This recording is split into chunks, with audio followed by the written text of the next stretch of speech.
Recording.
Okay, thank you very much for your patience. We will assemble and begin in about 30 seconds to a minute.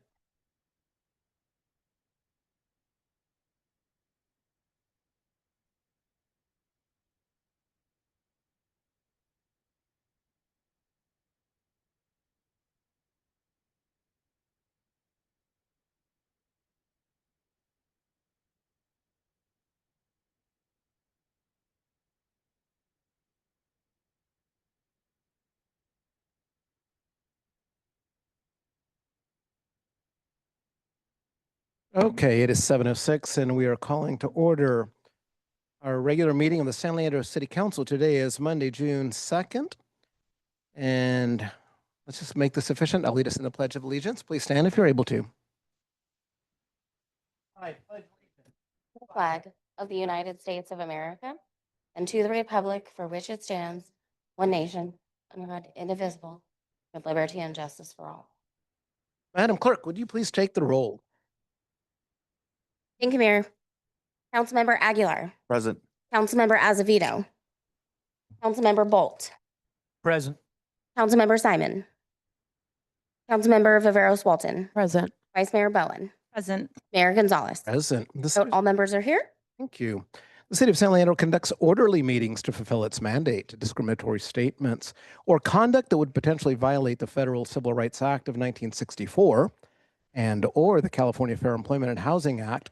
California Penal Code sections 403 or 415 are per se disruptive to a meeting and will not be tolerated. Please see the City Council Handbook, the City Council Meeting Rules of Decorum for additional information.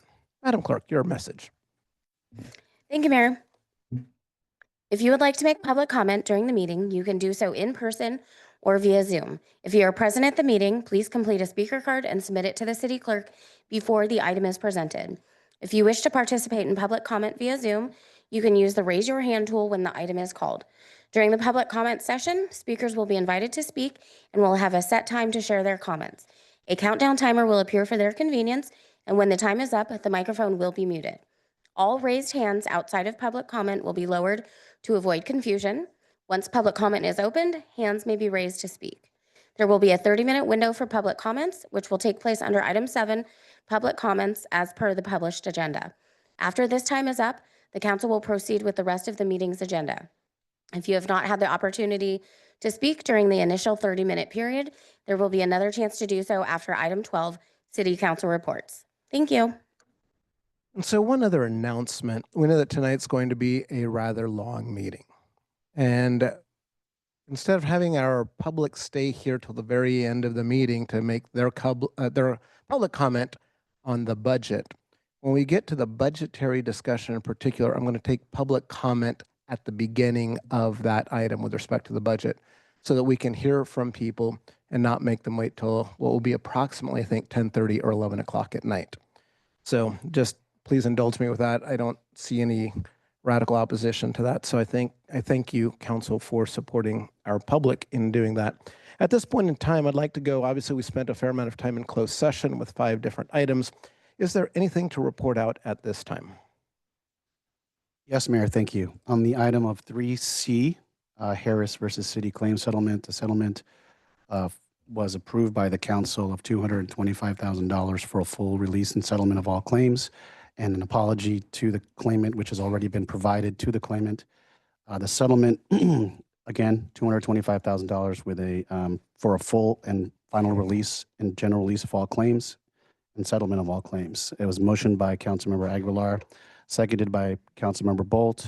The ayes were Mayor Gonzalez, Vice Mayor Bowen, Councilmember Aguilar, Councilmember Bolt, Councilmember Viveros Walton. Councilmember Azevedo was absent at that portion of the closed session, but was there for the remainder of the closed session, and Councilmember Simon abstained. For the rest of the items on closed session, direction was provided to me as council and to staff, but no other reportable actions were taken. Thank you. At this point in time, we'll go on to our recognitions, and June is Pride Month. And here in San Leandro, we're going to kick off with a proclamation. I'd appreciate if our lovely owners of Kulfi would please come forward. We've got Mads and Preeti.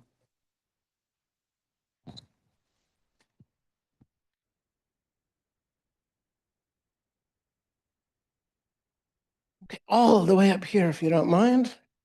Right here, front and center. This is about you guys. You want to stand on this side? There you go. Both of us? Yeah, both of you. Like you can both hold it. It's like, there you go. And for those of you that don't know, they run a fantastic ice cream shop, not only here in San Leandro, but also now in San Francisco. So they're branching out. They're doing great things. And so thank you for the wonderful flavors that you offer. They offer traditional Indian flavors and creative experimental flavors. And then I'm going to let them brag after we're done with all this. But I can tell you it's wonderful. And it's all calorie free, I'm told. In air quotes, of course. Okay, so let's read the proclamation. So whereas the city of San Leandro cherishes and values the dignity of each and every person and appreciates the importance of equality and of freedom. And whereas the city of San Leandro denounces prejudice and unfair discrimination based on age, gender identity, gender expression, race, color, religion, marital status, national origin, sexual orientation, or physical attributes as an affront to our fundamental principles. And whereas Pride Month is celebrated in the month of June to commemorate the 1969 Stonewall Uprising in New York City, in which thousands demonstrated against discrimination and the harassment of gays, lesbian, bisexual, transgender, and queer people. And whereas the city of San Leandro appreciates the cultural, the civic, the economic contributions, and all the contributions of our LGBTQ plus community. And thanks residents, such as these, for strengthening our community and enriching San Leandro's diversity. And whereas many LGBTQ plus residents and citizens across the United States have provided decades of hard work and persistence to organize constituents and have made personal sacrifices to pave the way for the civil rights that we enjoy today.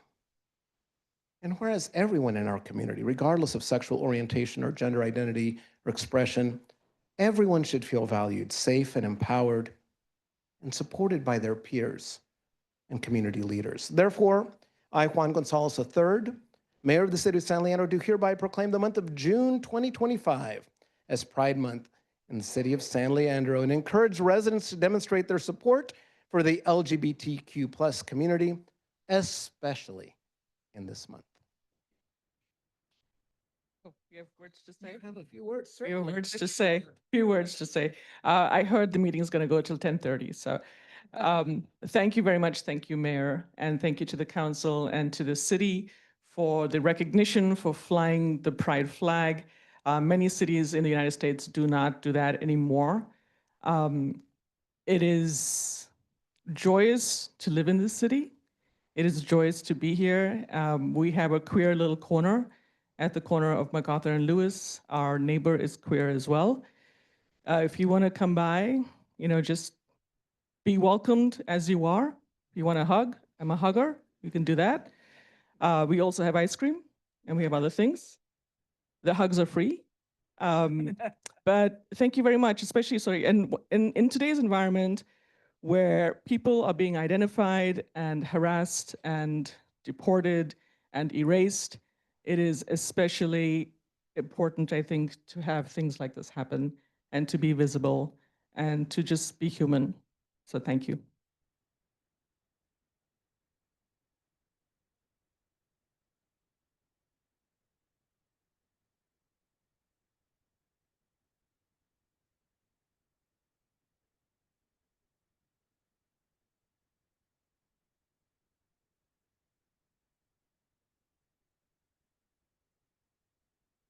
So just a real quick reminder that we've got our pride flag raising, the official ceremony at 11:30 on Saturday at the San Leandro Library. 11:30 Saturday. So after the end of the Cherry Parade and before the festival gets going in full force.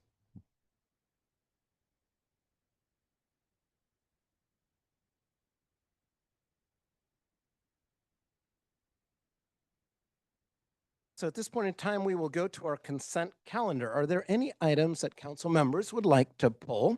If none, then I will accept a motion for the full calendar. Councilmember Simon. Yes, I'd like to pull item 5C. Is that it? Yes. Okay, Councilmember Vidas Walton.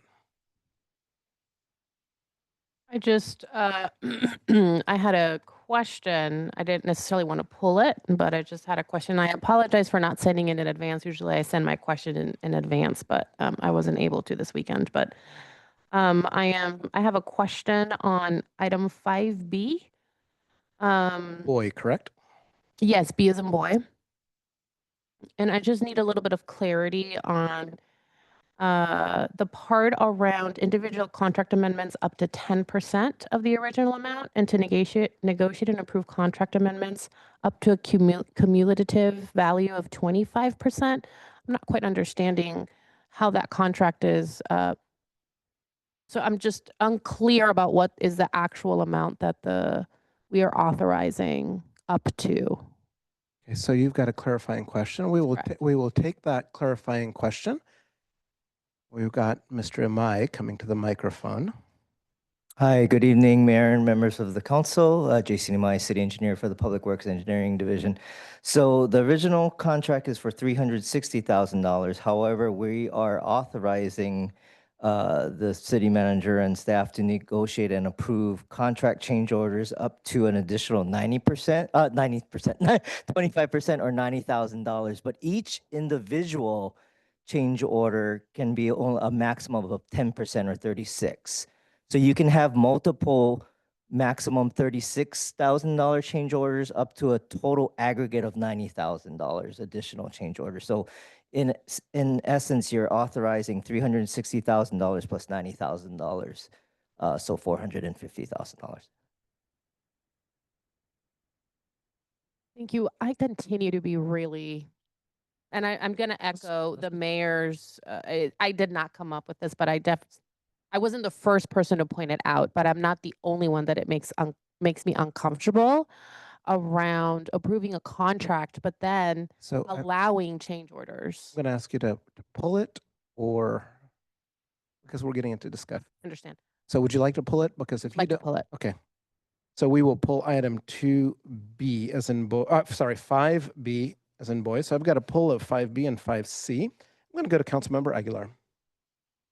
Thank you, Mayor. I'd like to move the consent calendar with the exception of 5B and 5C. Do I have a second? Okay, so I've got a motion from Councilmember Aguilar with a motion from Councilmember Aguilar with a second from Councilmember Simon to move the entire consent calendar with the exceptions of items 5B and 5C. At this point in time, I will take public comment on this item. Thank you, Mr. Mayor. I have 2 public comments in person and 1 online. Please proceed in person. Okay. Miss Addie Kitchen, and then Derek Benson.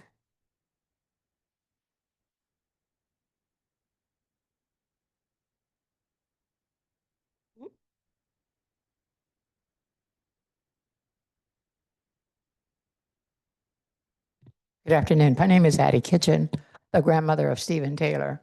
I'm here because this item has finally come on board. We've been working on this since 2021, and here it is 2025, and we're still trying to figure out how, when, and where this park is going to be completed. So I'm here to see the plans. I have my plans that we wrote years ago.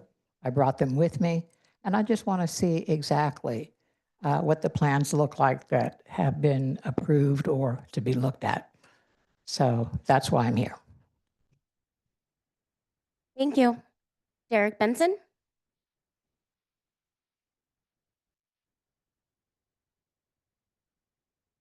My name is Derek Benson. I'm the Community and Family Resource Coordinator at the Anti-Police Terror Project. Addie Kitchen, Grandma Addie, along with a host of other mothers that's in the group, been supporting in every way, walking with our families day to day, going through tragedy, grief. I just want to probably reiterate what the city council already knows, that it's been a lot of roadblocks in the justice for Stephen Taylor. And the pavilion, the sanctity of life, is like a symbol to the family. It's very important. When I was here last time, it wasn't really a big, elaborate, requests that the family wanted. They just wanted to push the project through. So I'm just here to support Miss Addie Kitchen and the family for Stephen Taylor, and just to echo what the family has been wanting. It's been a 4-year project, a lot of money and stuff like that that I've seen. I mean, just doing the research, just administratively, and just want to reiterate, family just want to push the project through. Thank you. Thank you. Mr. Mayor, we will now take online public comment. Please proceed. Bob Bailey, you may unmute yourself. Hi, I speak to you tonight on item 5M. As chair of the CPRP, I want to urge approval of the two nominees for the ex officio youth member of our board. It was just about a year ago that the council amended the PRB to change student board designate youth positions, expanding the age range and making the positions ex officio in the hopes that would make it easier for young persons to participate in our process. We need to hear the voices of our young who are impacted by police practices, and we look forward to it. Thanks for your support. Thank you. Mr. Mayor, there is no more public comment. Okay, so I'll close public comment and come back to council members. Any further discussion? Seeing none, let's go for a vote on the motion, which was to approve the entire consent calendar with the exceptions of items 5B and 5C.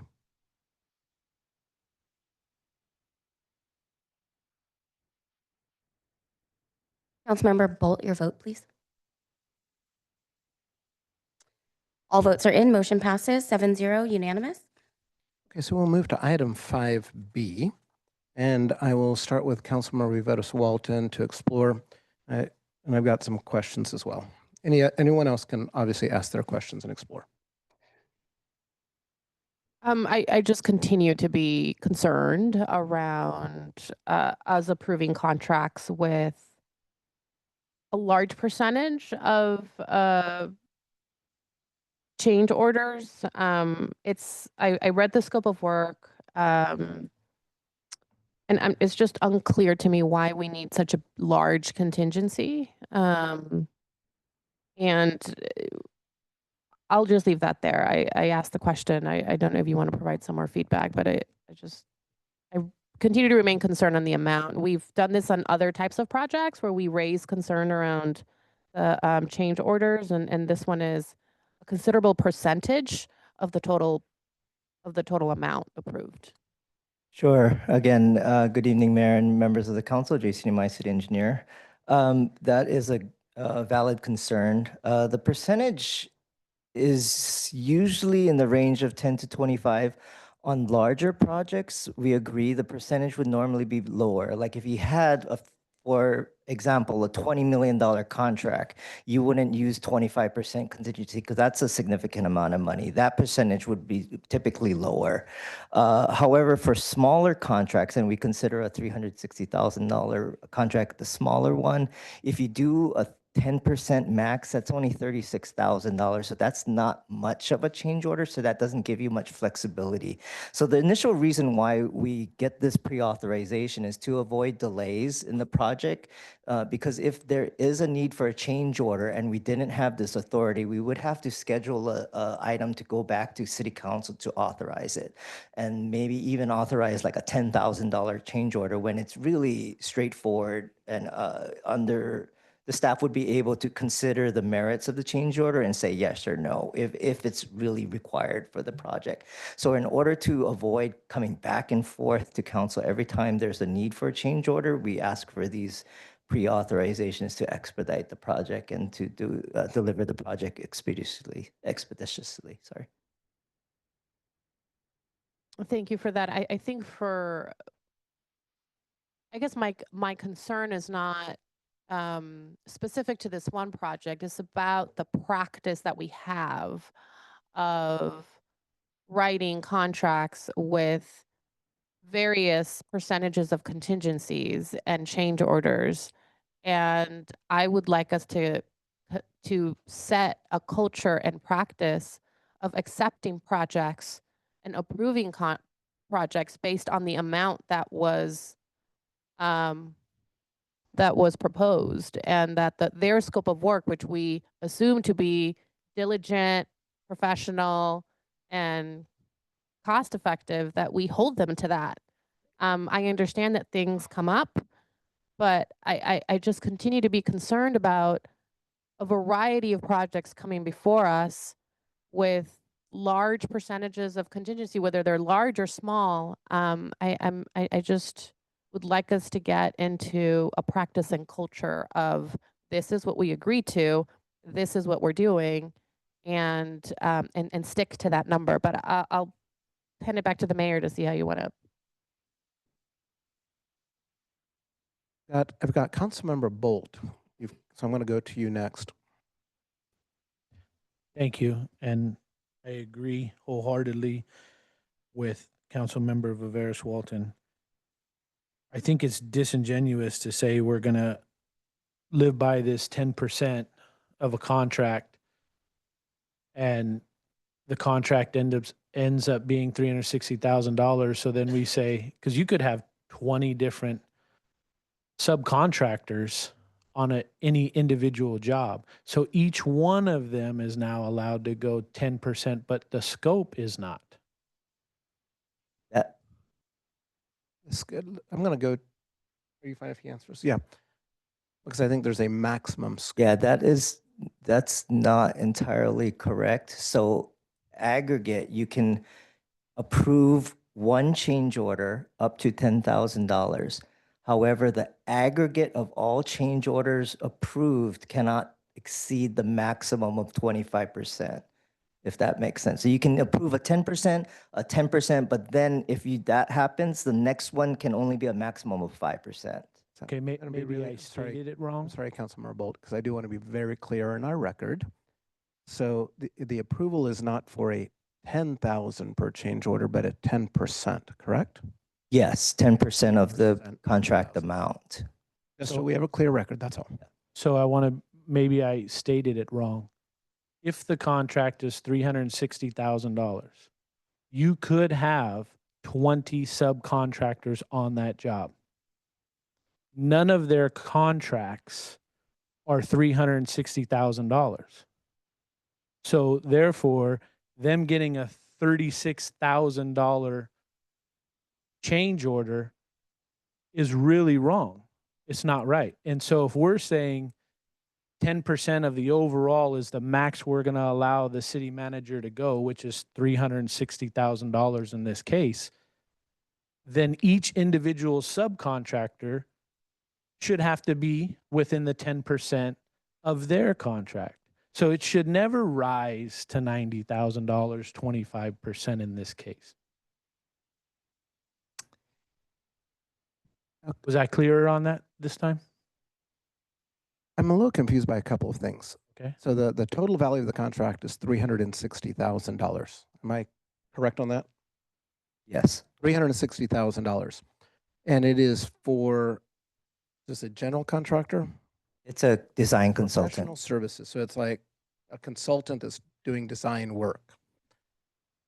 So I'm just trying to create some realistic framework about if they had subcontractors. I don't know if they will, but if they did, because I'm assuming they could well, let me ask, just to clarify, can they legally in this agreement have subcontractors? They would have sub-consultants in this case. Fair enough. Yeah. Subconsultants.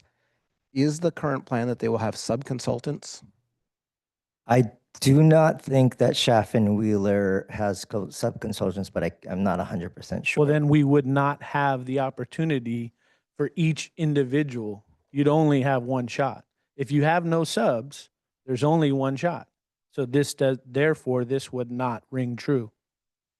If you're saying to me that there is no subs here, there's no additionals below, then the wording in this saying that one of them can It doesn't ring true. So I'm going to try to make sure that we're all on the same page. Because as I understand it, I'm going to hypothesize here that we have 5 elements to the scope of work. It could be the case, so let's assume that there's only one consultant. They're doing all of those 5 steps. Any one of those elements of the scope of work could end up over budget and would require a change order for Section A of the contract or Section B of the contract. So it could be one consultant, and there could be multiple change orders related to different elements of that work, as an example. But none of those pieces individually should be greater than $36,000 in terms of a change order. That's what I'm Yes. understanding to be the case. But how could any of them be that if there's 5 parts and you have $360,000 for the overall 5 parts? None of them can be worth $360,000, or you would not have 4 other parts. That's just simple math. I think I want to do the math simply. Let's assume that each part is 72,000 because 72 times 5 is 360. Mhm. So if we do, each section has $72,000 of monetary scope, we're saying that it might be wrong by a certain amount. It might be wrong by $36,000. The scope is wrong. Why? Because they're in some kind of culvert was in the wrong spot. We didn't expect that. So now we've got to make an adjustment by $36,000. They can make an adjustment in the scope by up to $36,000. Now that's going to get to my element here because that's 50% over budget for that one item, but it's still 10% of the contract total. Taking it from 72 plus 72 plus 36, which is what, 108. I've said what I said. Okay. I don't think you can go back and that these turned into like, well, what about this? The fact is if you have 5 parts, the total sum is 360. Each one of those 5 parts should not be able to go up to $36,000 because none of those are worth the total sum. If we want to do it simply and break it down and have 72,000 apiece, then $7,200 would be the max for each one.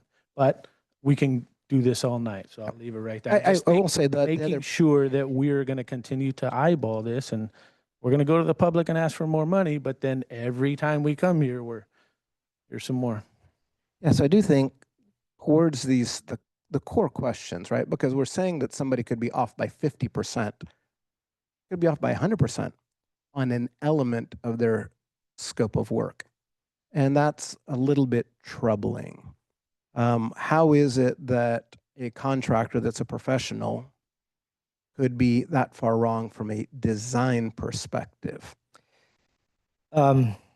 As a former design professional in the private sector, there are a lot of unknowns when you put the scope together, especially if you're gonna, like a project like this, if you go out and do a topo, or if you, like you say, there's a inlet that's in the wrong spot that you anticipated to be somewhere else.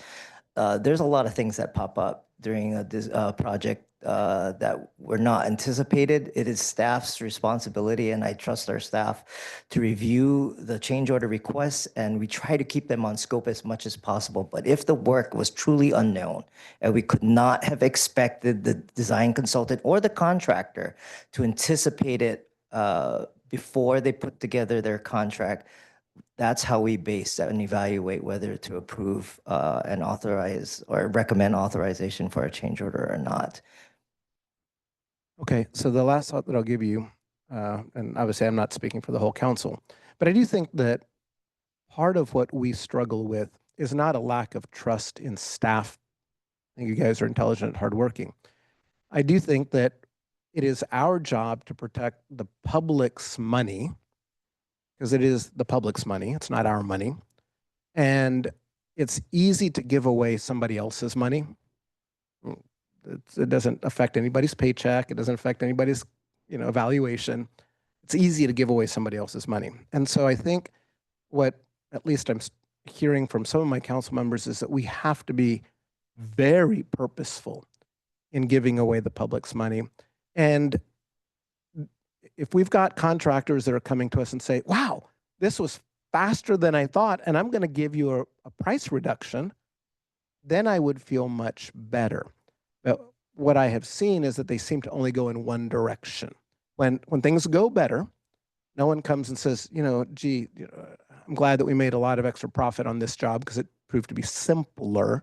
But as soon as there's any kind of problem, there's a request for more money. So I just think that we culturally need to be driving that conversation with our vendors, that we expect it on both sides.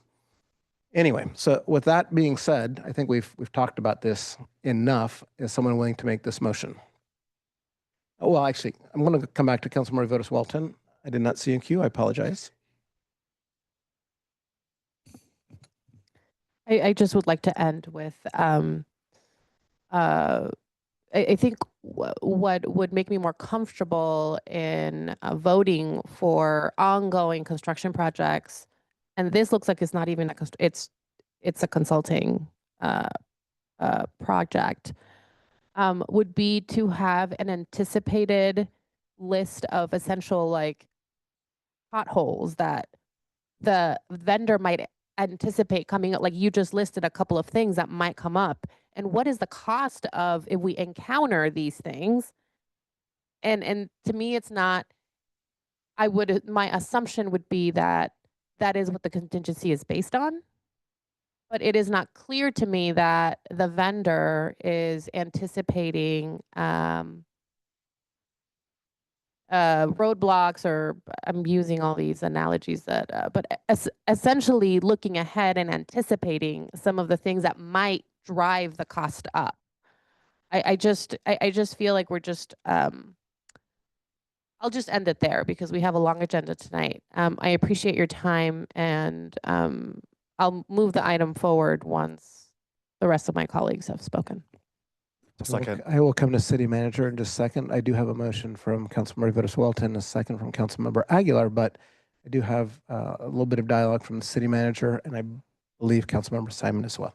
Thank you, Mr. Mayor. Good evening, council members, community members. So Councilmember Rivera-Walton, you make an excellent point. And I think the other side of that is I can understand to the council and the community why contingency looks like we're giving away more money. But actually what we're doing is we're taking control of the money.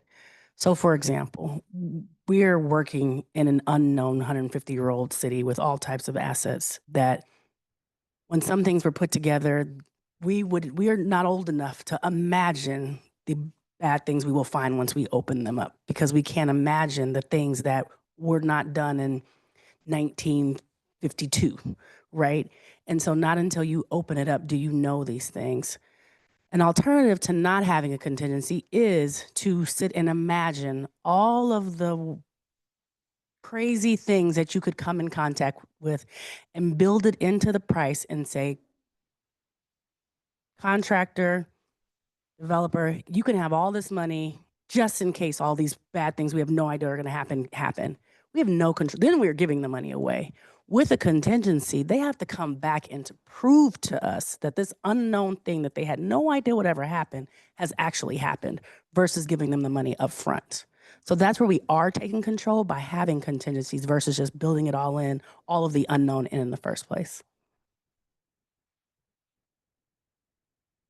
Thank you. Councilmember Simon, please. Thank you. So just so I understand, this is not a construction contract. This is design. You're designing something, correct? That is correct. It's a design contract. Okay, you're designing something. And I'm just looking at the scope of work.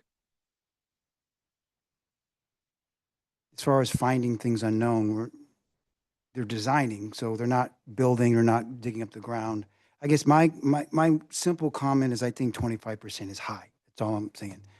I think as designing, you're putting plans together to account for construction issues. So me personally, I would like to see a smaller contingencies in the future. I think from a design side. That's my comment. Thank you.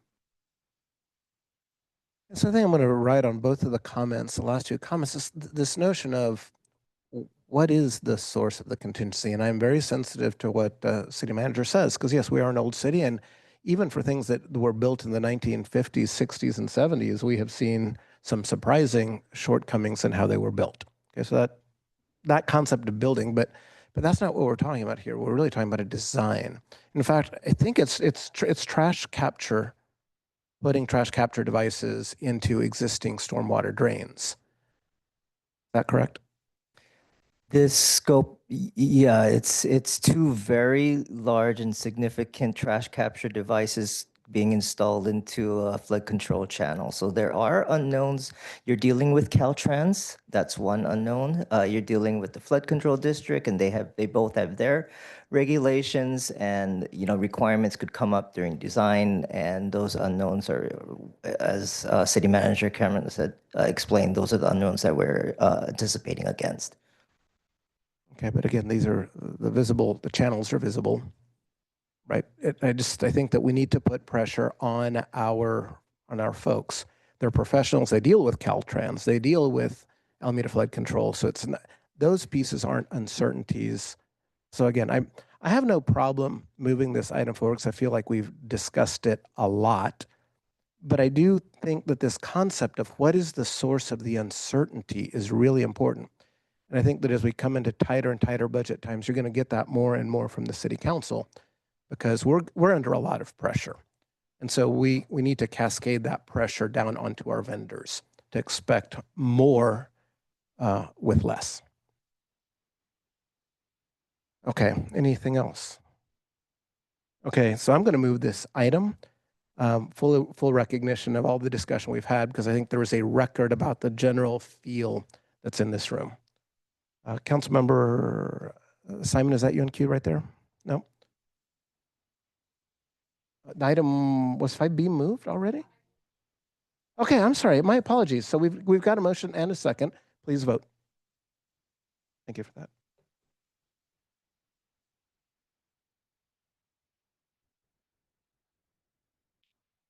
The votes are in. Motion passes 5-2 with council members Bolt and Simon voting no. Let's move to item 5C, please. I think this was pulled by Councilmember Simon. Please proceed. Yes, this is the Stephen Taylor Sanctity of Life Pavilion item. And as we heard from the public commenters, this has been in the works for several years. And I'm glad to see it coming forward. Definitely much needed for our city, for our community. And just want to understand and make sure the community understands as well kind of what our scope is. And I appreciate you sending over some information today. But I do want to ask if we could share kind of how we changed from when this came to council several months ago to now, and just make sure we all understand what our current scope looks like. Is that something that can be shared? So let's have it be brief. Has there been a change in scope? Okay, so if we can talk about the change in scope, please.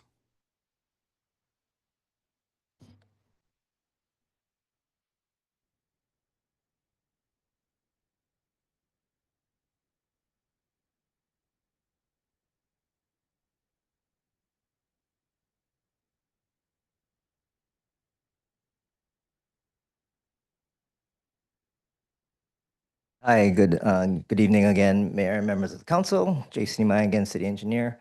Yes, so when we originally came a few months ago to with the original bids, the scope of the project was a lot larger. This rendering shows the original design. It had a labyrinth in there. It had 3 seat walls. It had a lot of landscaping. And then I also have tonight's senior civil engineer, Nicole Castellino here. If I'm missing anything, you can add in. But the prices came out very significantly over budget. So when staff came to council with that item, we were directed to re-look at the scope of the work to match the remaining project budget. So this next slide will show what's currently going to be constructed with this contract. The material of the paths changed from concrete, colored concrete specifically, to decomposed granite. One of the seat walls was removed. Landscaping was significantly reduced, I should say. And the labyrinth was added as an alternate bid item as well. And as you see in the staff report, staff is not recommending including the labyrinth because the bids came out higher than the available budget. And I noticed we got one bid this time. That is correct. How did that bid process work? It's the same bid process as was used before. A request for bidders was sent out. It was publicly announced in all social media, in all the newspapers and all of our website and city media. And we had pre-construction meetings actually with several contractors. Multiple contractors attended the pre-construction meetings and showed initial interest. However, unfortunately, we received just a single bid. Okay, and what's the comparison from the price? Is it total cost? I'm looking at the bid summary sheet, and the docket here is 540,000. But your award is for the engineer's estimate. How does that work out? The award is not for the engineer's estimate, is for the bid submitted by the contractor. So the total amount that you see includes design, right?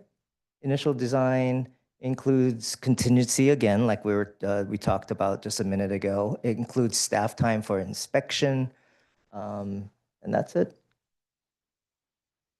Yeah, I believe that's all.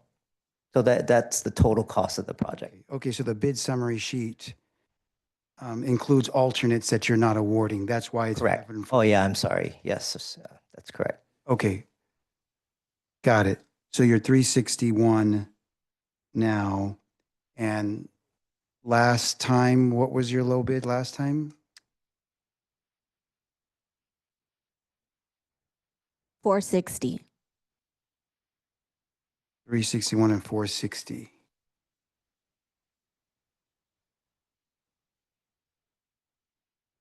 Okay, so we took $100,000 off.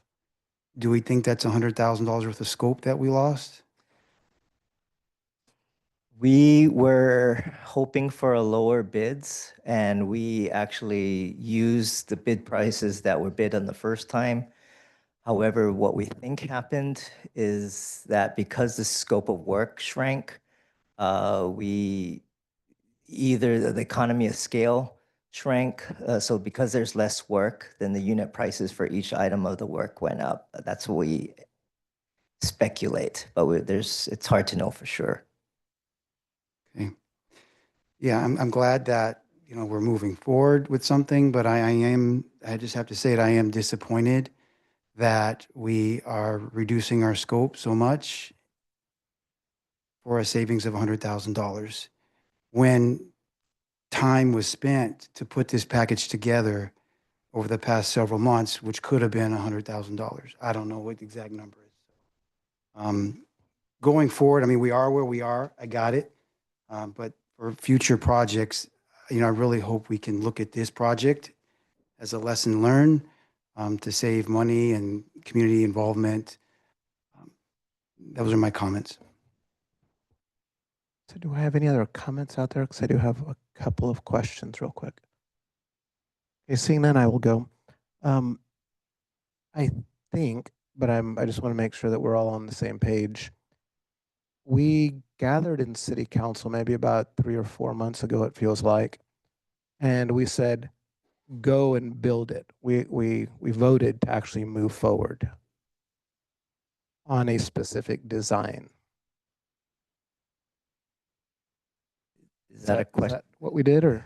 That is, we did not, we voted to go back to redesign the project in hopes of aligning it better with available budget.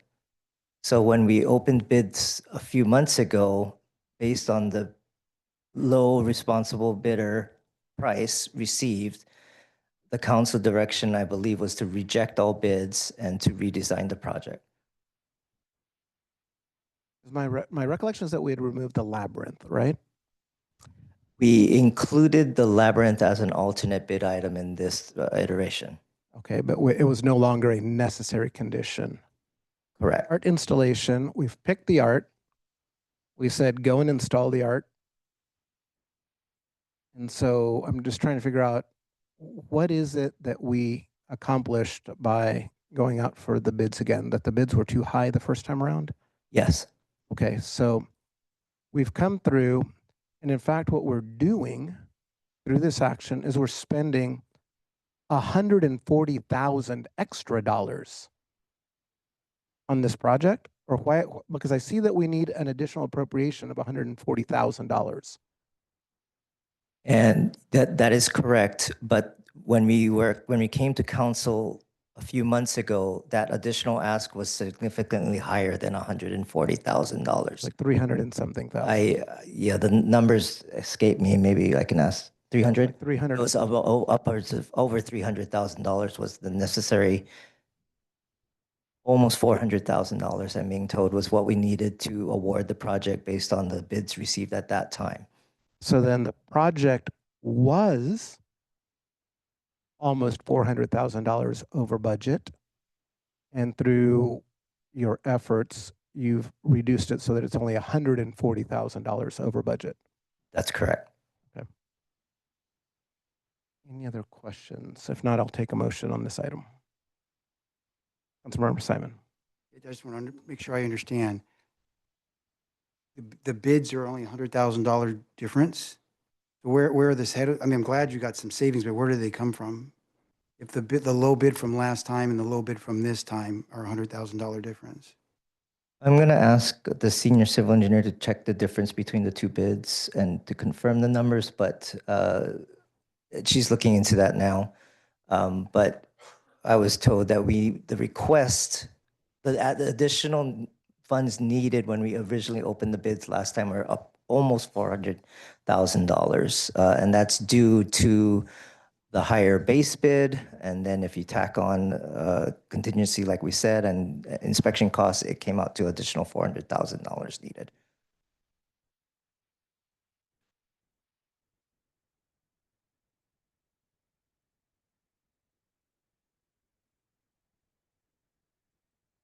We don't have that number off the readily available, but we're looking it up. So low bid for the previous design was $598,933. And low bid now is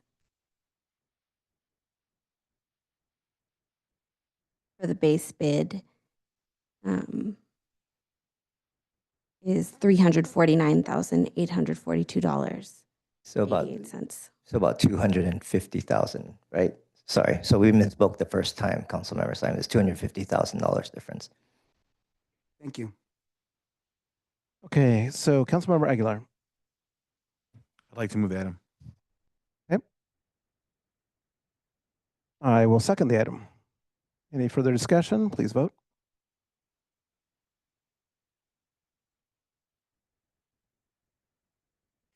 All votes are in. Motion passes 7-0 unanimous. Okay, at this point in time, we are completed with our consent calendar. Can we please have our city attorney, city manager reports, if any? Thank you, Mr. Mayor. Today is the first day of the Level Up Summer Library Program. The program encourages reading and activities throughout the summer. By reading or completing the listed activities, you earn points, which can be traded in for prizes. The program runs from July 31st. Join today at any of the library locations or online on the library's website. Next, I'm excited to share that the San Leandro Cherry Festival is returning on this Saturday, June 7, 2025. This beloved tradition has been a part of our community since 1909. bringing together families, friends, and neighbors for a day of fun and celebration in historic downtown San Leandro. The festivities will start with the Cherry Parade from 10 a.m. to 11 a.m. along East 14th Street. Come cheer on local schools, businesses, and community groups as they showcase festive floats, classic cars, and colorful costumes. Right after the parade, the Cherry Festival kicks off at 11 a.m. on West Estudillo Avenue and runs until 6 p.m. There you'll find live music on the main stage, over 150 vendors with food, crafts, and local goods, a fresh cherry market, a family fun zone for all ages, a classic car show, and plenty more to enjoy. So hope to see everyone out there this weekend. The Alameda County Fire Department Division Chief Bowie is hosting another emergency preparedness workshop next Wednesday, June 11th at 6 p.m. at the Sterling Grant Community Center. All are welcome to attend. We hope to see you all there.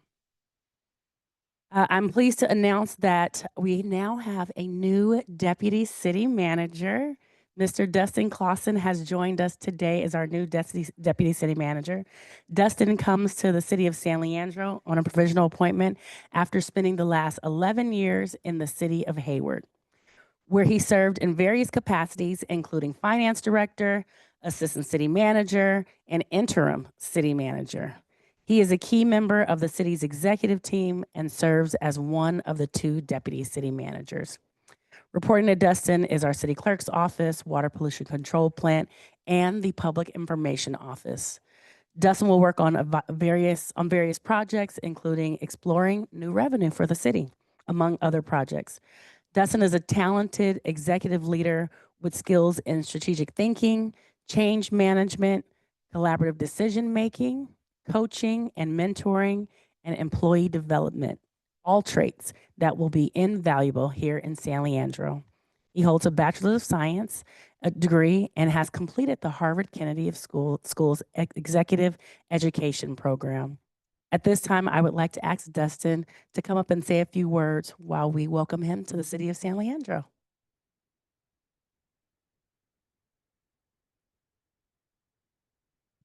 Thank you, Janelle, and thank you, Mayor, City Council. It's my pleasure to have been given this opportunity. I look forward to working with all of you, serving this community, and continuing to do great things for the community and the city of San Leandro. So, thank you very much. I know we've got a lot to get through tonight, so I will be brief. Thank you.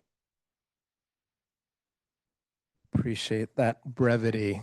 So you are already demonstrating leadership. Okay, let's go to public comment. This is the opportunity for the public to comment on items that are not on our agenda. So if you'd like to speak on an item that's not on our agenda, this would be the time to come forward and offer those comments either in person or online. So Madam Clerk, what do we have in terms Thank you, Mr. Mayor. We have 8 commenters in person, and as of right now, we have 1 hand up online. Okay, so people online, raise your hands.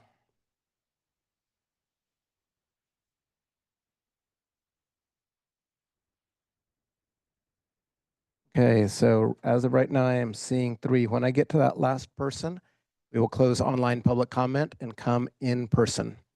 So let's begin online. Okay. IT, thank you. Bob Bailey, you may unmute yourself.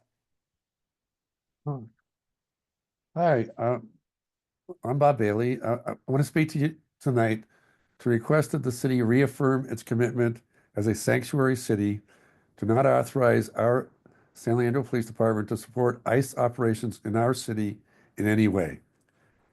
We are proud of our diversity and large immigrant population.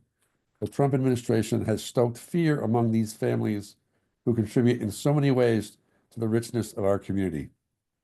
They deserve some measure of comfort from our city administration.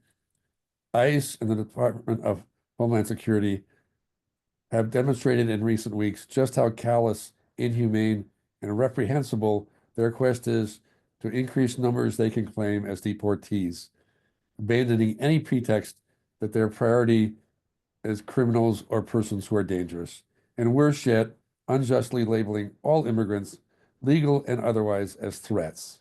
They are not. They are our valued neighbors and colleagues. Despite overt threats by the Department of Homeland Security to cities like ours, now is the time to stand up, not duck and cover as some others might. Thank you. Thank you. B. Osalbo, you may unmute yourself.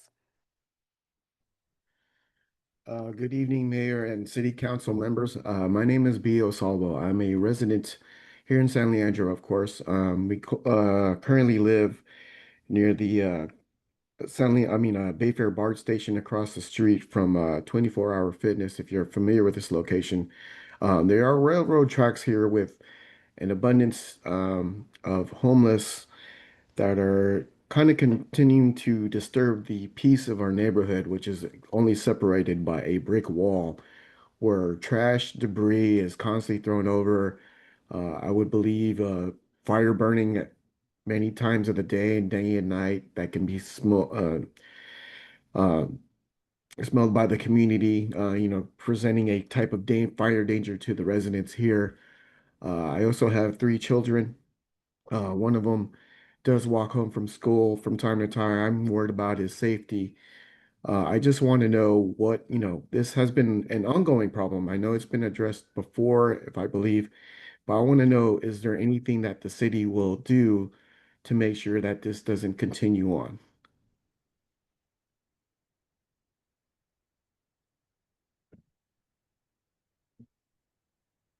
Thank you. Thank you. Christopher Bammer, you may unmute yourself. Can you hear me? Yes, we can. I wanted to comment just on change orders in general. Over my experience with city council and various other committees over the last 8 years, all the change orders that are requested are used on every contract. So it's basically a way for the contractors to low bid the job to get it, and then they just get everything that they gave us a discount on back in change orders. Look at all the contracts over the past 10 years and tell me that the change orders were not used on all of them. I'd also like to comment on the park for Stephen Taylor. I commented on this back in 2021, 2022, 2023. Here we are, 2025. We're still talking about it. We're still making changes to the plans. Like I said, we should have done all this at Thrasher Park when we used all that money to redo Thrasher Park. Should done it then. Would have been real simple. But no, we got to spend all this extra money and take all this extra time and act like we don't care. 874 Llewellyn Boulevard. I had many comments and questions and complaints and dealt with the police on getting that house torn down. And then I see a couple weeks ago on your guys' big meeting, you're showing pictures of how you get property owners to take care of their property. I don't own that property, but I had that property taken care of. And the pictures you used were great. Drive by and see what it looks like today. 3-foot tall weeds that are dry, and it's a big fire hazard. Tweedledee and Tweedledum. We're not doing very good with anything with the city council. I have a lot more to say, but I'll save it for another time. Thank you. Jackie Props, you may unmute yourself. Thank you. Hello, everybody. I just wanted to reiterate, support, draw a red line under what everything that Bob Bailey said about sanctuary cities.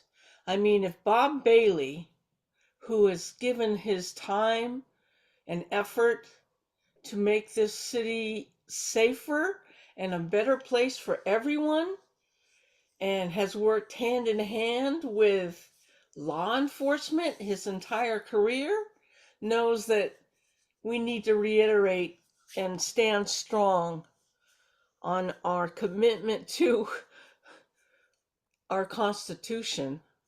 It's Bob Bailey. So thank you, Bob Bailey, for everything that you do and for what you said. And I agree and support it 100%. And I bet you never thought I would end early. Thank you. Thank you. Mr. Mayor, there is no more public comment. Okay, so as I mentioned before, public comment is now closed online. We are opening public comment in the room. Okay, thank you. I will call a couple people at a time since we're pressed for time. Kika Villasenor, Jesse Rubin, Melissa Wong.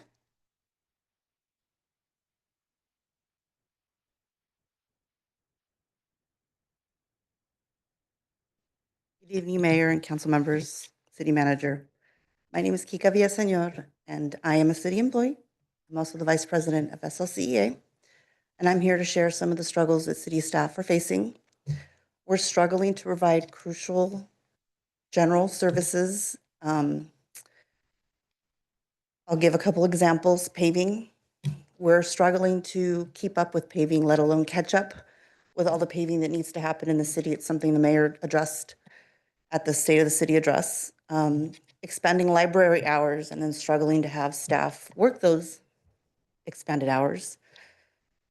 Or having housing specialists not be able to provide crucial services to the most vulnerable in our community. I'm here to express support. Our membership with SLCA is here to support, and we've been hearing about a possible structural deficit measure. And so I'm here to offer support that our membership is able and willing to support that. And I thank you for your time tonight. Thank you. Jesse Rubin, Melissa Wong, Bonita. Yep. Thank you.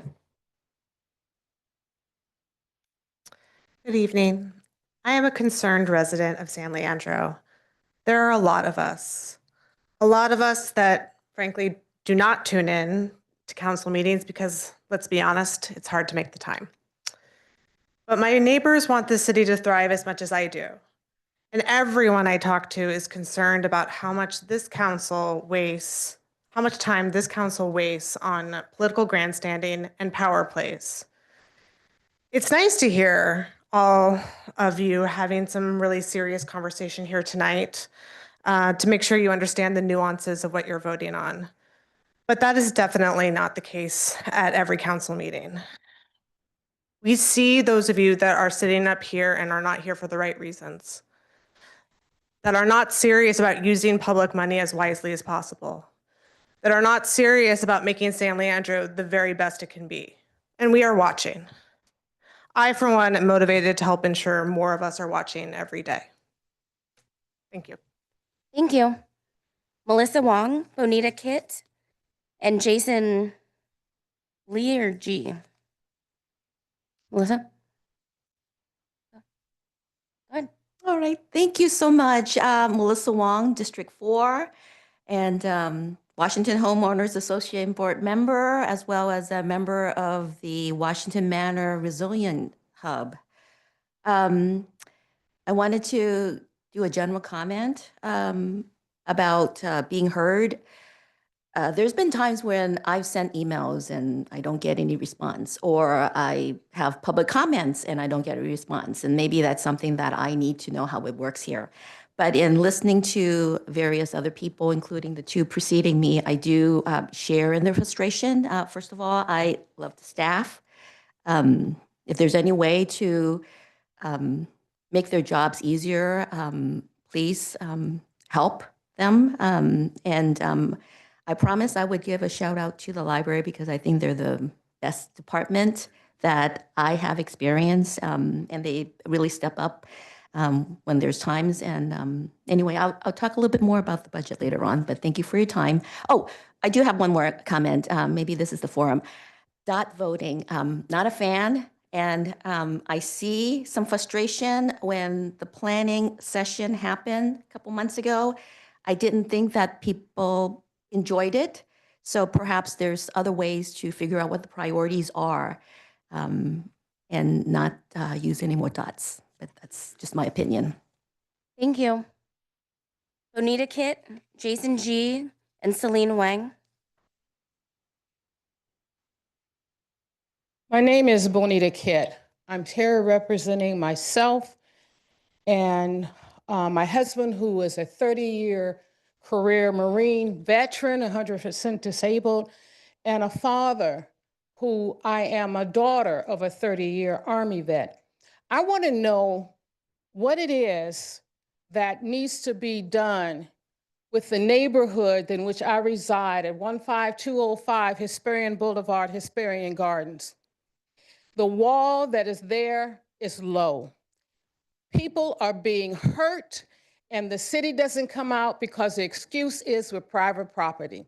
But the last time I checked, and maybe I'm wrong, as a citizen and a person that resides in the city of San Leandro, and I pay taxes in the city of San Leandro, that you don't come out when we need you. Just recently, we had one of our neighbors go out in the driveway and was literally pelted with rocks. We've had debris thrown in our driveway area, and people are attacked, mothers. There are senior citizens that live in our area. I don't need to have another Vietnam War happen in my neighborhood. But if the city doesn't do anything, somebody has to do something. What are we paying taxes for? Why are you holding these meetings? It does not make any sense.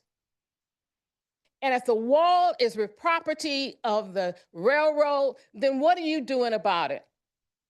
We need to have that wall, retaining wall, levied higher so that the trash, the debris, the feces, and the other garbage does not come over on our property so that we're running around there darn near dodging bullets, hurting ourselves because you won't help us out. I don't understand. Thank you. Jason G., Celine Wang, Raymond Jin. Hello, my name is Jason Lee. I too am a resident at Hesperian Gardens, part of District 2. So my concerns or my comments are directed to Councilmember Brian Azevedo. I apologize for mispronouncing your name. My concern is regarding the homeless encampments and its impact on the safety of our community, especially my safety. At this moment right now, there are multiple encampments on the other side of the wall. If you drive by, you will see them. While that may not be sound like it does not sound intimidating, but it becomes an issue, a very dangerous one, when they all operate as a collective, a single group with a mob mentality. So this is speaking from experience. A few weeks ago, I believe Caltrans came by and cleared things up. So there were a group of them that were evicted, and they were not the friendliest. I was outside, broad daylight, just walking my dog. I was next to KFC, and they were chucking rocks. I don't know if they were chucking it at cars, but they were chucking it on the road. So I had to go through them. If I had been assaulted, what would I have done? I don't know. So my question is, what can we do since this has been an ongoing issue? Do I need to defend myself? Because the last thing I want is to see, my dog hurt, me getting hurt, my neighbors getting hurt. So to Benita's point, what can we do about the wall? Thank you. Thank you. Celine Wang, Raymond Jin, and Sky Wu. Good evening, Mayor Juan Gonzalez III, City Council member, and city staff. My name is Celine Huang, and my family has lived in the Hesperian Gardens Homeowner Association for almost 30 years. I'm speaking on behalf of my senior grandparents and parents who face a language barrier to address serious issue, the homeless encampments along the Union Pacific Railroad and BART tracks, which have been present since December 2020. Despite reporting these issues repeatedly to the City of San Leandro, the police department, and platforms like Seacliff Fix and Union Pacific Railroad's Notify UP, there has been no coordinated response to remove the encampments or address the safety concerns permanently. This situation has become a major risk for both residents and unhoused individuals. We have experienced multiple fires, property damage, public indecency in front of minors, violent incidents, and even an attempt stabbing of my mother by an unhoused man in 2021. Most recently, California Highway Patrol had to search the area for a murder suspect. Just last week, an unhoused person threw a big sharp rock, almost hit my dad who was walking by. Temporary cleanups have not solved the problem. We urgently need a comprehensive plan that prioritizes public safety, ensures unhoused individuals receive the care and housing they need.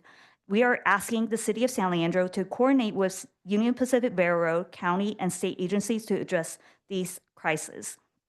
Please review the attached document we have sent via email. We have respectfully request a response and an update on next steps. Until this day, we also have not received much responses from the City of San Leandro. And thank you for your attention to this critical issue. We look forward to hearing from you soon. Thank you. Raymond Jin and then Sky Wu. Good evening, everyone. My name is Raymond Jin, and I'm also a resident of Hesperian Gardens. I lived in San Leandro for about 30 years, and I've lived in this community for about 5 years. And over the 5 years, I've never been more concerned about my safety and the safety of my neighbors. The problem is that there are groups of homeless people that loiter right outside of the brick wall. These people are aggressive, they're on drugs, they're disruptive, and they have no regard for their safety or the safety of the people around them. For example, when it gets dark, and this was mentioned a few times, they like to burn stuff, I presume for warmth. I can smell what they're burning. My bedroom is right next to the wall. I can smell everything that they're burning. At night, I can open my bedroom window because of the smell. It only takes one ember to land on our roof to cause something devastating. Think about the fires that has happened in California over the last couple of years. It only takes one little accident for something devastating to happen. On 3 separate occasions over the last 5 years I've lived here, I've heard 3 large explosions, big enough to shake up our whole house. One of the explosions caused a fire, and the fire burned. It burned and burned and burned there for 20, 30 minutes before fire department even made it there and put it out. This is becoming a really great concern. And not only that, there are disturbance. I work from home. My 2 other roommates also work from home. 24 hours a day, you can hear people screaming. You can hear people yelling at each other. They're screaming at the top of their lungs. They're playing disruptive music. People are getting in arguments. You can hear aggressive dogs barking at people walking by, barking at each other. Sometimes you can hear the dogs fighting each other. It's getting really out of hand. I'm scared to walk outside myself. I'm scared to walk my dog. My mom doesn't visit me. My sister doesn't visit me because they're scared of our community. This is something that needs to be addressed. Thank you. Your time is up. Sky Wu. Mayor Gonzalez, city members, council members, city manager Cameron, and staff. Tonight, I want to speak about 2 guiding principles that should shape San Leandro's path for budgeting and financial reasons going forward. Opportunity and accessibility. Opportunity. Years ago, San Leandro created a citizen-led budget task force. That effort offered residents a seat at the table, not just to observe, but to help shape our fiscal decisions. Several council members, Mayor Gonzalez being the most visible, and citizens present tonight, were directly influenced by that experience. I urge the council to bring back the budget task force in a new format, not only to strengthen transparency, but to provide future community leaders with the opportunity to learn, participate, and lead. On accessibility, I've had the privilege to tour both the Water Pollution Control Facility and the Navigation Center operated by Building Futures. In each case, it became immediately clear how vital these services are and how wisely those dollars are being spent. These visits transform budget items lines into real visible public value. We need more of this, not just site visits, but deep dives into the financials and operations of our city. Accessibility means opening the books, opening department processes, and helping the public understand what's at stake. Because the top of the San Leandro's organization chart sits not the city manager, not the mayor, but the residents. As residents, we have been absent for too long. Let's change that and allow us to have a say in what our institutions fund and rely on. So opportunity, accessibility, and residents, let's help the city out. Thank you. Your time is up. Mr. Mayor, there is no more public comment. Okay, so we will close public comment on this item. So just a little bit for the benefit of the public as a general principle, we don't dialogue around public comment items because they're not on the agenda. By the Brown Act, we're not supposed to engage in dialogue on non-agendized items. To the extent that there are clarifying questions that might clear up some confusion, we sometimes address those questions to just share some factual information. But thank you all for your extensive comments today. At this point in time, we are going to move to item number 8 on our agenda. Item number 8 is our public hearing. We have been hearing from members of the public at several meetings. This will be our 4th such meeting. I am going to look to council members and look for like a head nod. We have seen from our city clerk multiple times now a presentation. I'm wondering if we can just waive the presentation since we have seen it before several times. Seeing acquiescence to that, I would move forward with public comment on this item. Right now, the time is 8:22, and I'm opening the public hearing. Thank you, Mr. Mayor. I have one hand up online and one public comment in person. Let's take the in-person comment, please. Melissa Wong. She may have left. Oh, can't see that side of the room. Okay, Melissa Wong here, District 4 again. I'm actually talking on behalf of Bob Glaze, who's not here, the president of the board of, board president of the Washington Homeowners Association. So this is in regards to the district voting. He's in support of it within the district, and he also wanted to say, and I also agree that if it's at large for those positions, that would be for the whole city, and that's all I have to say. Thank you. Thank you. IT, if we can go online now. Mitch Heidema, you may unmute yourself. Hello again, everybody. I am only speaking up again on this topic because I'm wondering, do we really need to spend the additional money? I assume it will cost additional money to put this on the ballot and have the citizens, have people voting on whether or not we do this. As I see it, we don't have a lot of choice about whether we do this or not. And I just request that, unless I'm wrong about that, that if we could please move forward with this in the least expensive way possible, I would very much appreciate it. Thanks. Thank you. Mr. Mayor, there is no more public comment. It is 8:24, and I'm closing the public hearing. At this point in time, if there's no need for further discussion, we will move on to our kind of the main course. Item number 9, a presentation regarding our biannual budget. If I'm not mistaken, we're going to start with Finance Director Nicole Gonzalez walking us through this. But before doing that, as I promised, if you want to take a little bio break, is that what I'm sensing? Okay, why don't we take a quick bio break? And by quick, I mean we're going to set like a 4-minute timer.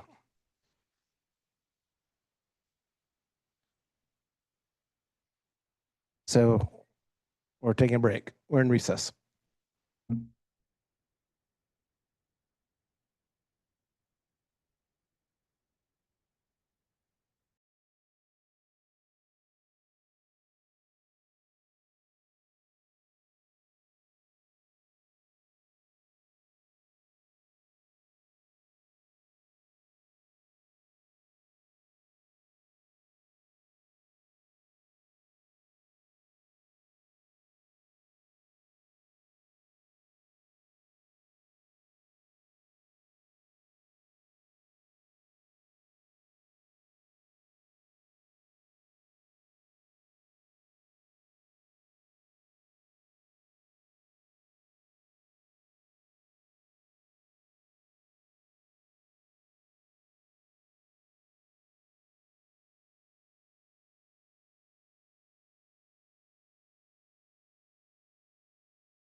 time, as promised before, we will take public comment. Thank you, Mr. Mayor. We have one public comment in person and we have no hands up online. Please proceed in person. Melissa Wong.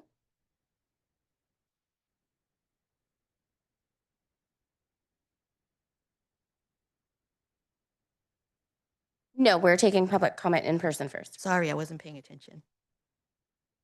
Okay. Hi, Melissa Wong, District 4. My council member is not here yet, but anyway, he knows what I'm going to say probably. Okay, I have lived through 2 biannual budget formulation cycles, and we're going through a 3rd one. Okay, I was one of 28 members of the budget task force from 4 years ago. We met 6 months, twice each month. The meetings were at least 2 hours long. Then we had a watered down version 2 years ago where there were only 3 public forums where we discussed budget. And then we have this one, which I found to be a really bad version of 2 years ago. I saw a lack of organization and preparation. I don't know, I don't blame anybody. I think it's a combination of many things. But by your own schedule, I remember that the 3rd meeting was to take place in end of April, and apparently we're not even having the 3rd meeting. The only thing I know is that by the end of the month, because we have less than 30 days, the council and the mayor will vote with whatever's on the table. And that's pretty scary that we are relying on our calendar to tell us when we have to do something. Okay. I looked at the slides and I see a column that says detail and potential impact of all these proposals. I counted 120 reduce or eliminate out of 150. That's 80%. But what I didn't see was actually the impact.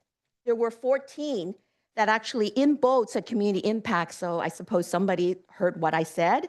But thanks to the library, Parks and Rec, Human Services, and Public Works, they try to. Thank you. Your time is up. Mr. Mayor, we have one public comment online. Please proceed. Mitch Heidema, you may unmute yourself. Hey, everybody. You've been warning us that the budget is in deficit, starting with the State of the City address and then the public engagement meetings that she was just talking about. We've had a structural deficit. Going forward, we look like we will continue to have a structural deficit. Every year, we get farther and farther behind on infrastructure and maintenance, and our pension situation sounds like it's a nightmare. I'm concerned that I don't feel like I have good clarity on exactly what is being cut back and what is not. My fear is that based on what I do see and based just on the history of not just our city, but cities in general, is that the biggest cutbacks will be on the areas of people who need the most, people who who aren't as flashy, whether that's young people and library services or services for the elderly. And my fear is that it won't be cut evenly across the board, including police. And I know that you get a lot of requests for, hire more police, more police, more police, and that has a lot of public support, but we have to feel the pain, I think, everywhere. Also, welcome to Dustin. Hopefully he can, in fact, bring in new revenue to the city and help with this issue. Thanks. Thank you. Mr. Mayor, there is no more public comment. Okay, so we'll close public comment on the budget item. We've got about 2 hours of budgeted time just for the presentations. An hour and a half minimum.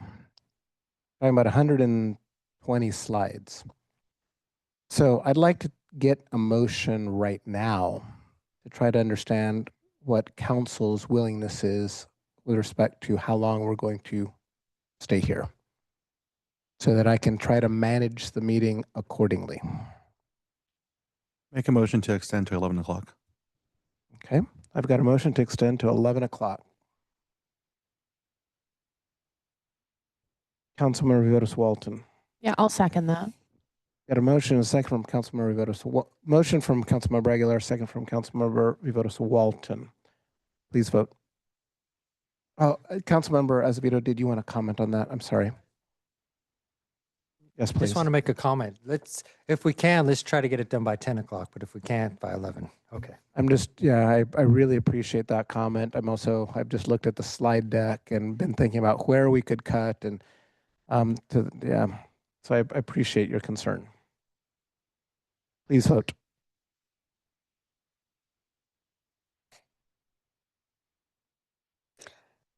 All votes are in. Motion passes. Unanimous, 7-0. Okay, so at this point in time, I think I do want to recognize that this matter did come to the Finance Committee for multiple meetings. And, you know, we had some very difficult discussions. Councilmember Aguilar, Councilmember Viveros Walton, and I, with city staff. Some kind of, I won't call it harsh, but it was just some firm back and forth. And what you see in front of you, in some sense, is a compromise of what they have come back to us with. So with that background, with that foundation, I'd like to invite Finance Director Gonzalez to come forward and kick us off. And we're going to try to be as effective as we can with our time, but we recognize that we're allocating about 2.5 hours to this. Can you hear me okay? There we go. Good evening, mayors, members of the City Council. Nicole Gonzalez, Director of Finance here with the City of San Leandro. This evening we have a number of presentations, which is the fiscal years 26-27 proposed biennial budget. We will provide an overview of the city's operating budget, and we'll then have an opportunity to receive presentations from each department. Again, just quick overview of the agenda. I won't spend much time on this. What I explained in the previous slide is kind of how we will proceed through the presentations this evening.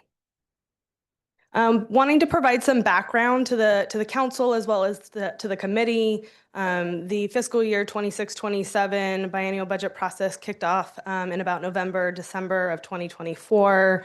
In February and March of 2025, the city held 2 community engagement forums, once on a Thursday evening, a second on a Saturday morning, which was attended by a number of members of the City of San Leandro's community. We provided an overview of the city's general fund forecast, as well as discussed a number of the city council priorities, at which time the attendees from the community were able to vote on the priorities that are set by council and what some of the priorities were that that the community wanted to see continue forward. That included homelessness and housing, public safety, and infrastructure. Moving from the community forums, we moved into the presentation of the proposed biennial budget to the Finance Committee. The first meeting was held on April 23rd.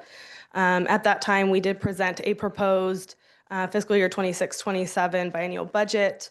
The committee provided some very clear, direct feedback to staff on what was expected as we continue to move through the budget process. And what that feedback really was that the fiscal year 26 and 27 budget, the expenses less transfers would be equal to the projected revenue that staff was projecting at that time. And that in beginning in fiscal year 2028, all expenses would equal the projected revenue.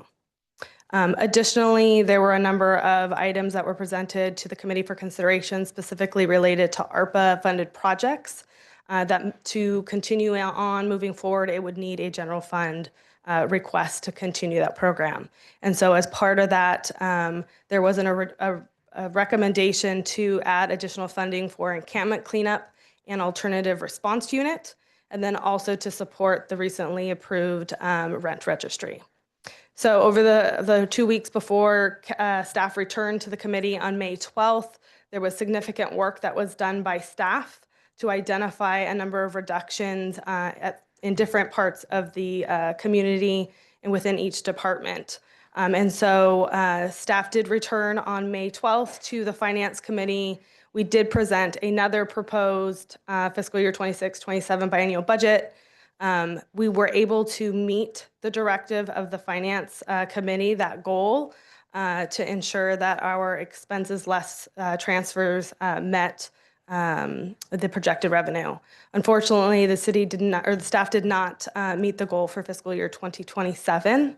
But through the grace of the Finance Committee, recognizing that the city and staff really wanted to be very thoughtful and strategic with its approach to looking to make significant reductions, gave staff the grace to have 12 months to continue to look at the budget and look for ways in which reductions can occur and how those reductions would impact the community. And we did, at that meeting on May 12th, the Finance Committee did recommend the proposed fiscal year 26-27 biennial budget to be presented this evening to the full council.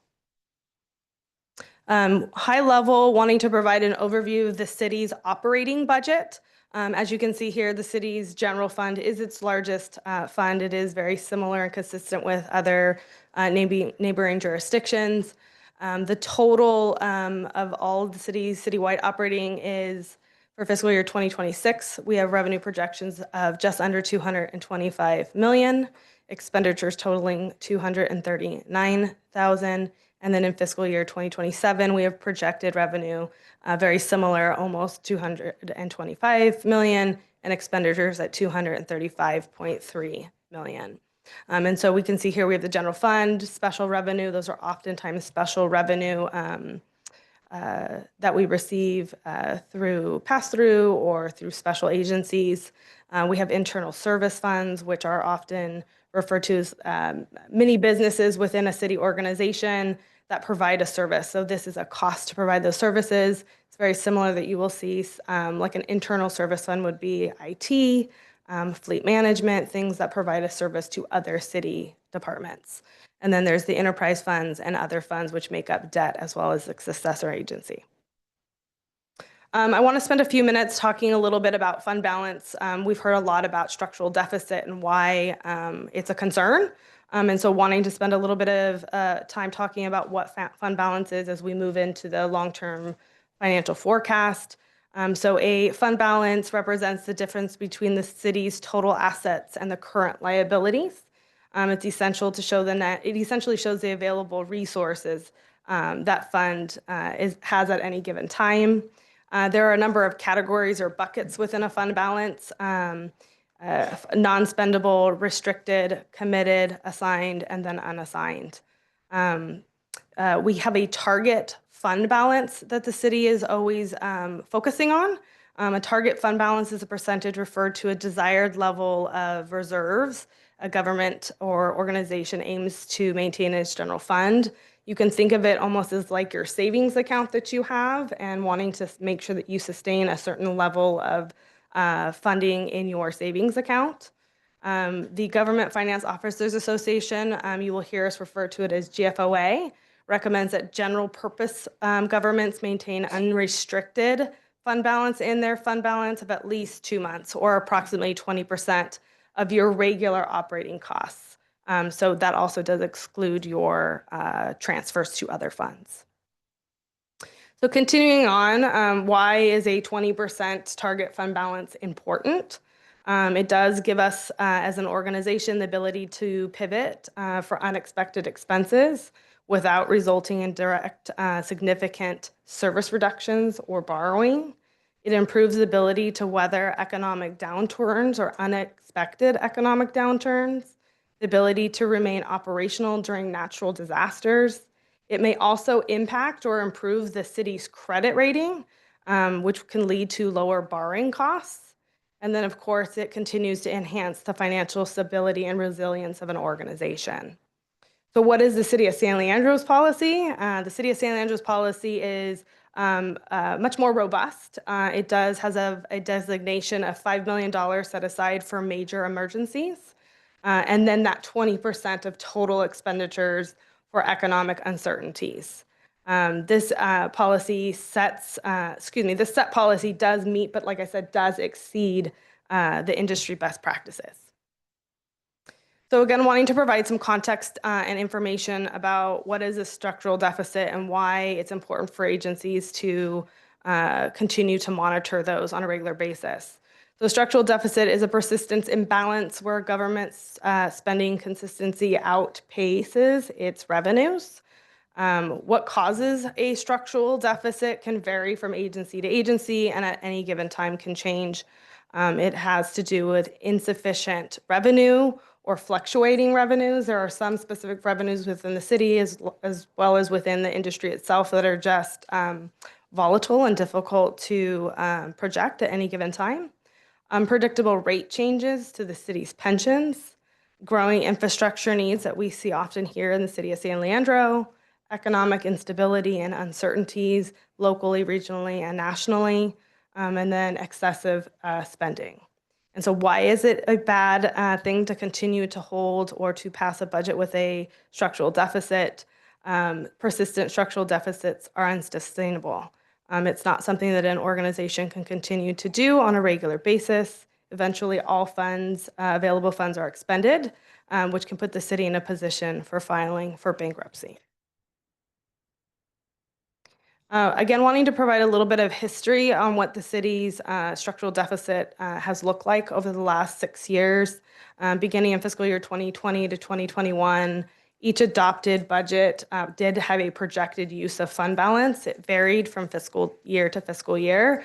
You can see in 2020 to 2021, there was a adopted use of fund balance of $2.3 million. The highest being $8.5 million, which occurred in fiscal year 2022-2023.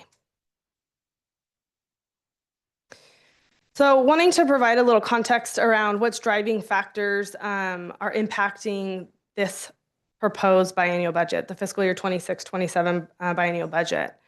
We led with the focus of fiscal stability.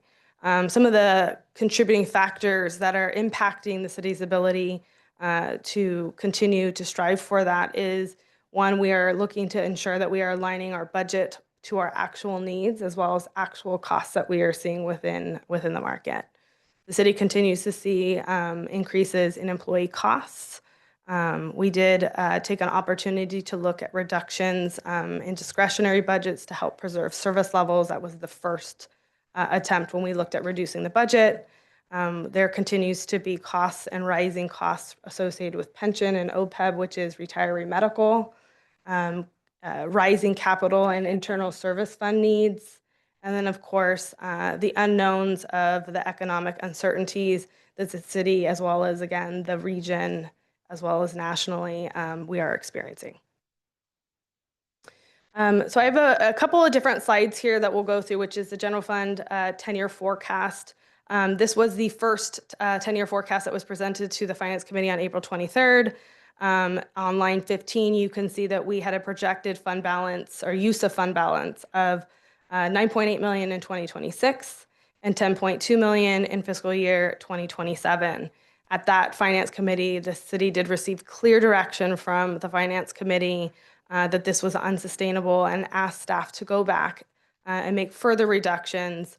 Again, fiscal year 26 should be aligned with the revenues that were projected, less the transfers, as same with fiscal year 2027. So on May 12th, the staff returned to the Finance Committee with a number of reductions, proposed reductions, which you can see in column D for fiscal year 2026, line 16. The city did meet the goal of reducing to a point where the expenditures less the transfers were equal to or less than the projected revenue. In fiscal year 2027, we did not meet that goal. We were short, but again, through the guidance and flexibility, we received grace from the Finance Committee to continue to do hard work and look for ways in which we can continue to make reductions, but in a very thoughtful and strategic way so that we could fully understand the impacts that it would have on the community as well as staff here. So the updated general fund forecast that is being presented to you this evening is slightly different. We made some technical adjustments in fiscal year 2026, which brought the projected use of fund balance to 6.1 million. However, we were able to make additional technical reductions in fiscal year 2027 and brought that projected use of fund balance from 6.7 to 6.4 million. I do want to point out a number of specific things as it relates to the fund balance that we talked about in the slides before. You will see on line 21, it is the ending balance as a percent of the expenditure. As a reminder, the city's fund balance policy was 5 million for major emergencies and 20% of total expenditures. On this presentation, you will see that the city is meeting that goal. We're meeting that goal until fiscal year 2029. However, when we move into the next few slides, you will see is this is taking account of the total percent of the expenditures. And so it's not taking into consideration some of the other obligations that we have in those different buckets of money that I discussed in your fund balance. So the restricted, the committed, we have obligations that we have to pay. And so we'll talk a little bit more about that. So this representation does meet the definition and guidance of the GFOA. But as I said, the city has a much more robust policy as it refers to the fund balance. So wanting to spend just a few minutes, this is high-level general fund by category. Again, we'll be focusing mostly on columns C and D, which are highlighted in the red box. Those are the two budget years that we are discussing this evening. The total revenue projection for 2026 is 49.9, almost $150 million in 2026. Total expenditures, 156.1 million for a projected net change in fund balance of 6.1 million with a ending fund balance of 48.6. In fiscal year 2027, 154.5 million in projected revenue and expenditures at 160.8 for a projected use of 6.4 in fund balance. I do want to highlight there are some significant changes.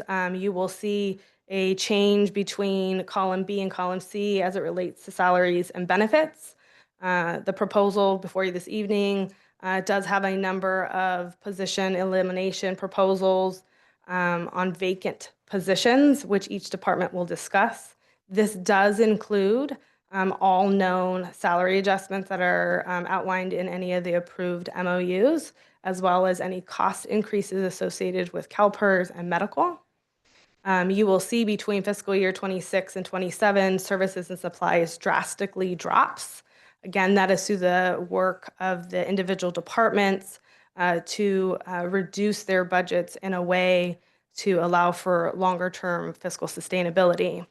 You will also see an increase in internal service funds between the two fiscal years of almost $5 million. That specifically is related to a number of contributing factors, one of which is the risk fund that the city has as an internal service fund, so it's its general liability.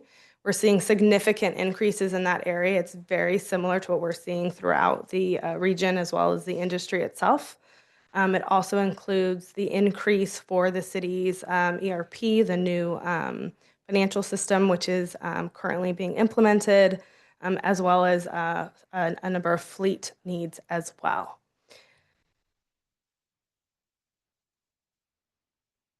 So switching back really quickly to talk about that fund balance, I just want to remind everyone on row 3, which is the ending fund balance. That is 48.6 in fiscal year 26 and 42.3 in fiscal year 2027. When you take a ending balance as a percent of the expenditure, again, following GFOA's guidelines, the city has a 32.6% of expenditures as its ending balance. However, when you take into consideration all of its obligations, which you will see here under non-spendable, restricted, committed, and assigned, What is left is the unassigned, which you will see on line 13, 36.5 or 35.6 in fiscal year 26 and 29.2 in fiscal year 2027. When you take into consideration the compensated absences of 708,000, 5 million for that major emergencies to ensure that we're meeting that policy set by council. The available funding for economic uncertainties is 29.8 million in fiscal year 2026. And that is a percent of 20% of your total expenditures. So in fiscal year 26, we are meeting both goals. The 5 million set aside for major emergencies and 20% for economic uncertainties.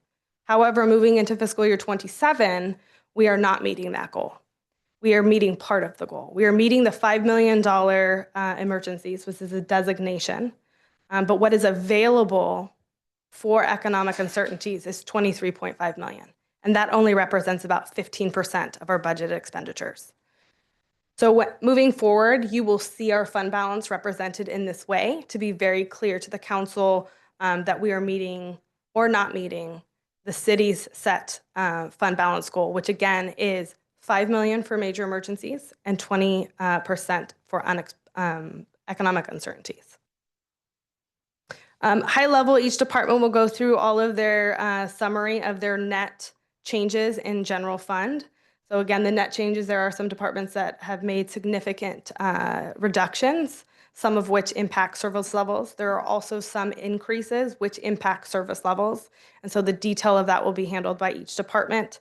But as a total net change of 6.5 million in fiscal year 2026 and 1.8 in fiscal year 2027. Wanting to spend a few minutes talking about general fund transfers. There are a number of funds within the city's capital as well as operating budget that receive a transfer from the general fund for a number of different reasons. We have in fiscal year 2026, which is column D, we have estimated $7 million in transfers. A number of those, about 4.9, are related specifically to fund CIP projects. 50,000 for the Link shuttle service.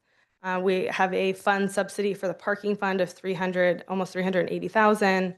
1.5 million for a fire vehicle that will be delivered in July of this year, and then a subsidy to ensure positive fund balance for the stormwater fund of 225,000. So if you can set the timer for 3 minutes, we'll give you a 15% grace period. Thank you. I appreciate the extra time. And then in fiscal year 2027, you see a reduction there, and that's specifically related to two things. One, we don't have any additional funding set aside for fleet in 2027, specifically related to fire. And then there is a reduction in the parking subsidy. By 2027, that fund will be self-sustaining, so that has been removed. Future funding needs, you have probably seen this slide in a number of different ways, but we have a number of funding needs specifically related to fleet replacement, building and IT, and capital infrastructure. Focusing on fleet funding needs, the city has an ongoing need to replace its fleet. We have staff. Staff requires vehicle to perform their work. There are a number of challenges that we experience with fleet, procurement being one of them. Specifically with fire fleet, it is estimated date of delivery is approximately 4 to 5 years from the date in which it is ordered. There are a number of legislative restrictions and requirements that are coming down that require the cost of EV, including EV infrastructure. And we need to continue to make sure that we are establishing a sustainable fund balance for future purchases. And the next step will be that staff will continue to work on a funding plan and will return to council mid-cycle with more in-depth review of fleet needs and funding strategies. With that, we will move to the second part of our presentations for this evening, which are the department operating budget presentations. The first up will be the administrative and general government, which will be the city manager's office, finance, human resources, and information technology.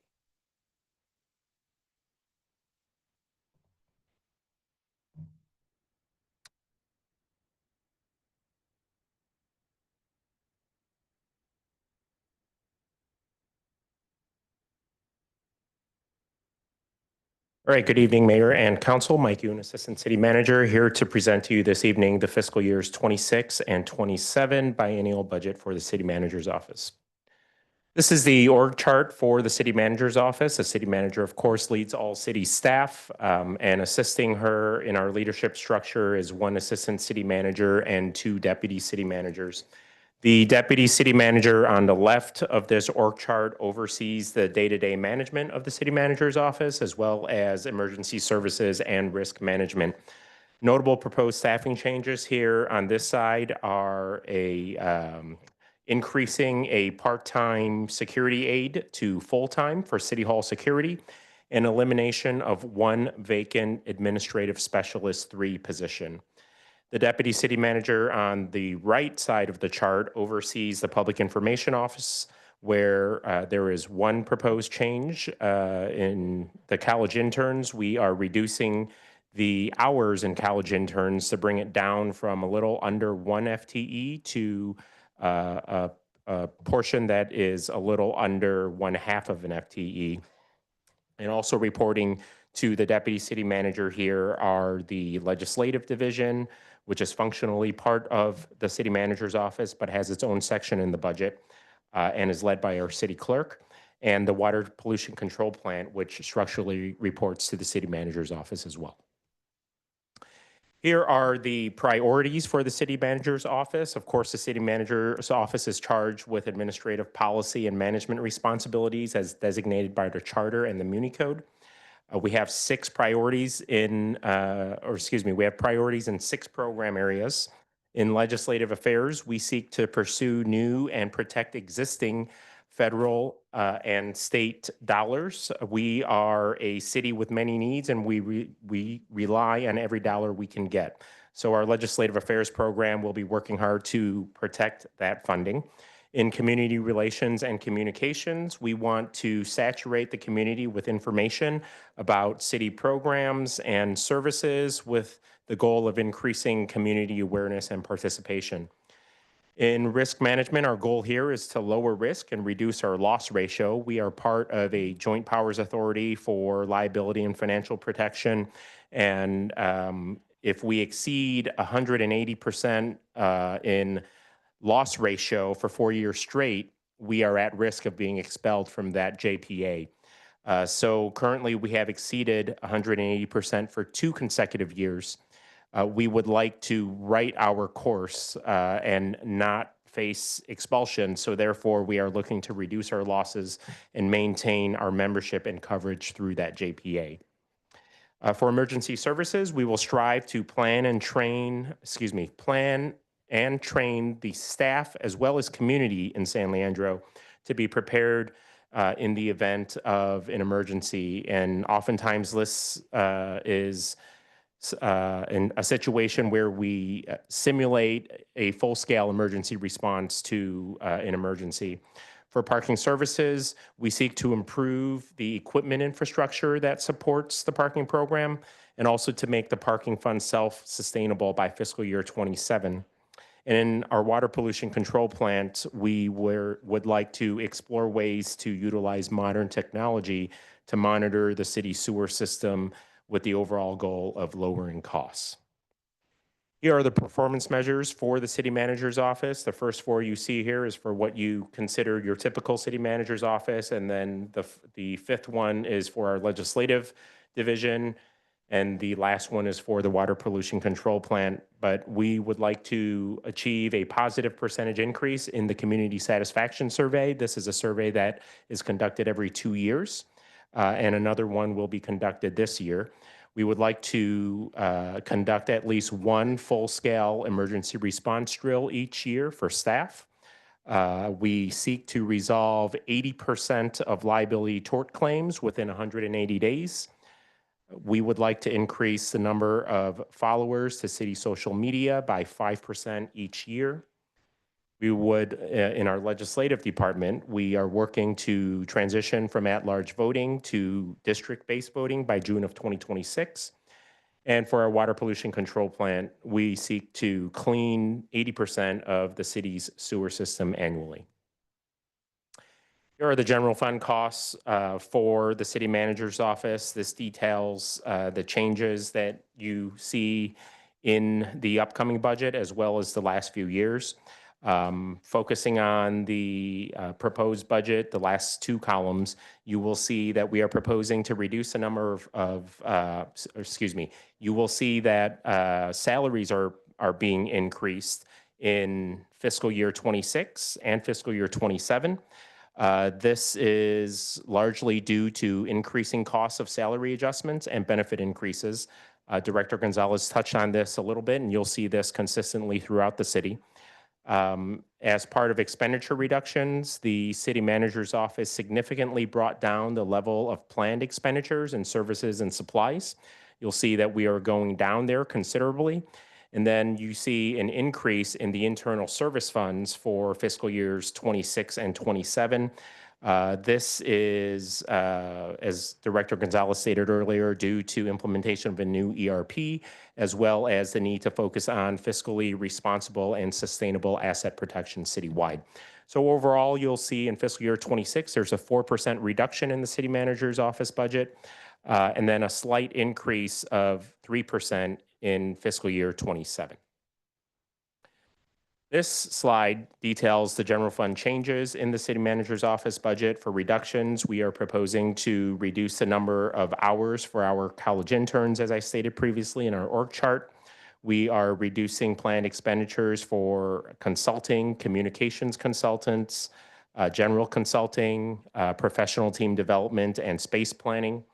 And office furniture and media equipment has proposed reductions as well. On the increases side, starting with, listed in line 19, you will see that the notable increase there is in professional services of $43,000. This is to supplement the costs of crossing guards for the San Leandro Unified School District. It is about a 15-year-old agreement that the city has with the San Leandro Unified School District to cover one half of their crossing guard costs. And then the slide for special revenue and internal service funds. This consists of the parking fund as well as the self-insurance fund. In both funds, salaries are increasing, salaries are decreasing. This is due to a vacant position that is currently in risk management, but you will also see that in services and supplies, there's a slight decrease before you see an increase for fiscal year 27. This is really a combination of a decrease in claims expenses, but what we are seeing is increasing premiums for insurance coverage is actually offsetting any savings that we are experiencing from the reduced claims. So overall, we see a slight decrease next year before seeing an increase of 9% in fiscal year 27 to accommodate for those rising premiums. So next, I would like to turn it over to City Clerk Kelly Clancy to present the Legislative Department budget, which is functionally part of the City Manager's office. And then when she is done, we will go to Hayes Morehouse, our Water Pollution Control Manager, to present the budget for the plant, which reports to the CMO.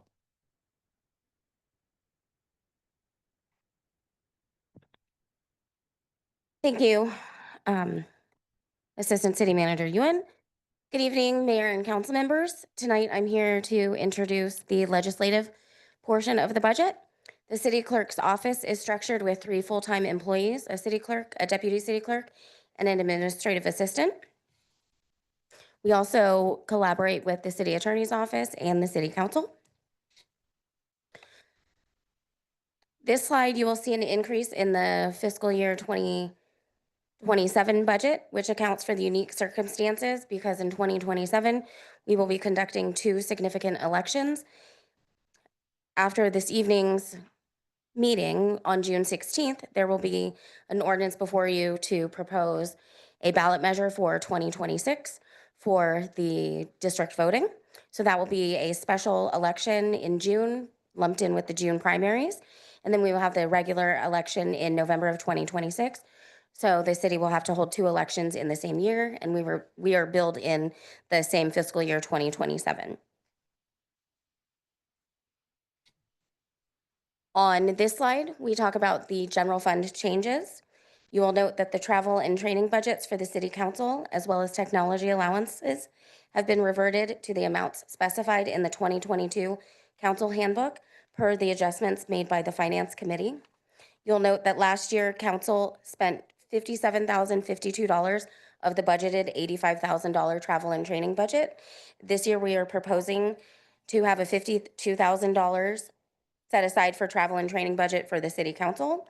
And for technology, the council in the previous fiscal year spent $16,915, and we are proposing $12,600 for the technology budget, with the inaugural term obviously seeing an increase to allow for technology. On this slide, it notes the PEG funds, which is Public Education Grant Funds, and these are the accounts that allow us to host these council meetings in the chambers, stream online on our TV channel. And you'll see that the PEG fund sees a one-time spike in fiscal year 2025, and that is to modernize our public broadcasting infrastructure and do chambers upgrades. Future budgets maintain only essential operations. And now I will turn it over to Hayes Morehouse.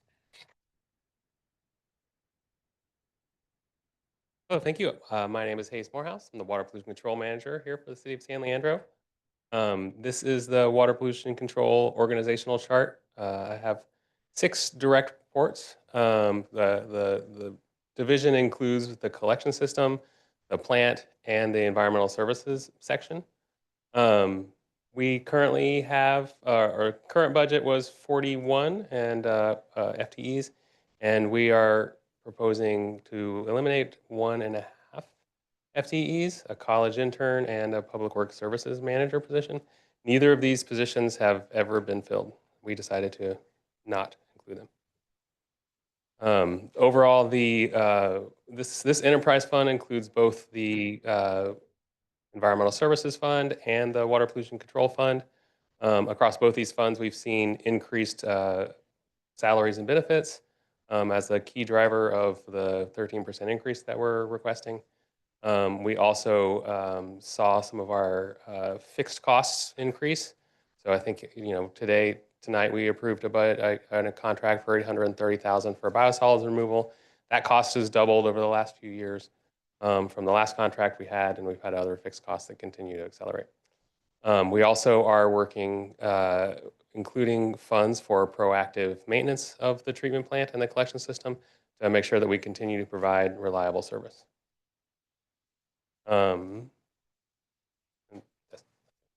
Questions?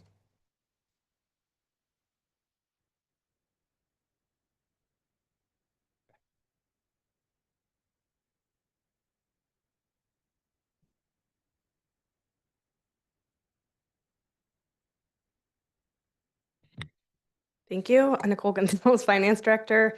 We'll be presenting the 2026-27 proposed budget for finance. This is the organizational chart for the finance department. We're proposing one change, which is to eliminate a accountant 2, which is currently vacant. Finance department priorities, our sole focus is fiscal stability, working towards long-term fiscal sustainability to ensure health of the organization while balancing core services for the organization as well as the community, budget and analysis, the implementation of the city's new ERP system, which will help complete and enhance efficiencies and effectiveness, as well as data integration and diverse in-depth reporting capabilities, work towards exploring a revenue enhancement opportunity, and then to work consistently to ensure that our audit and compliance are meeting all regulatory agency requirements. Performance measures, the finance department has 4, the first being to work towards the completion and implementation of the enterprise resource planning, which is the ERP, which we have been referring to, 100% by summer of 2026.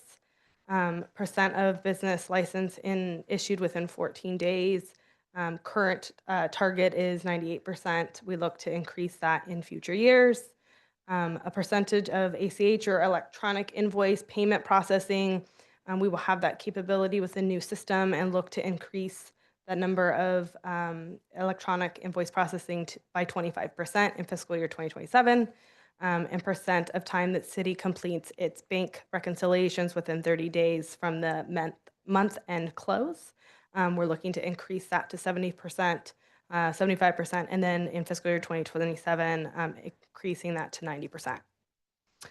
General fund costs, we do see kind of in fiscal year 26, salaries and benefits are essentially flat.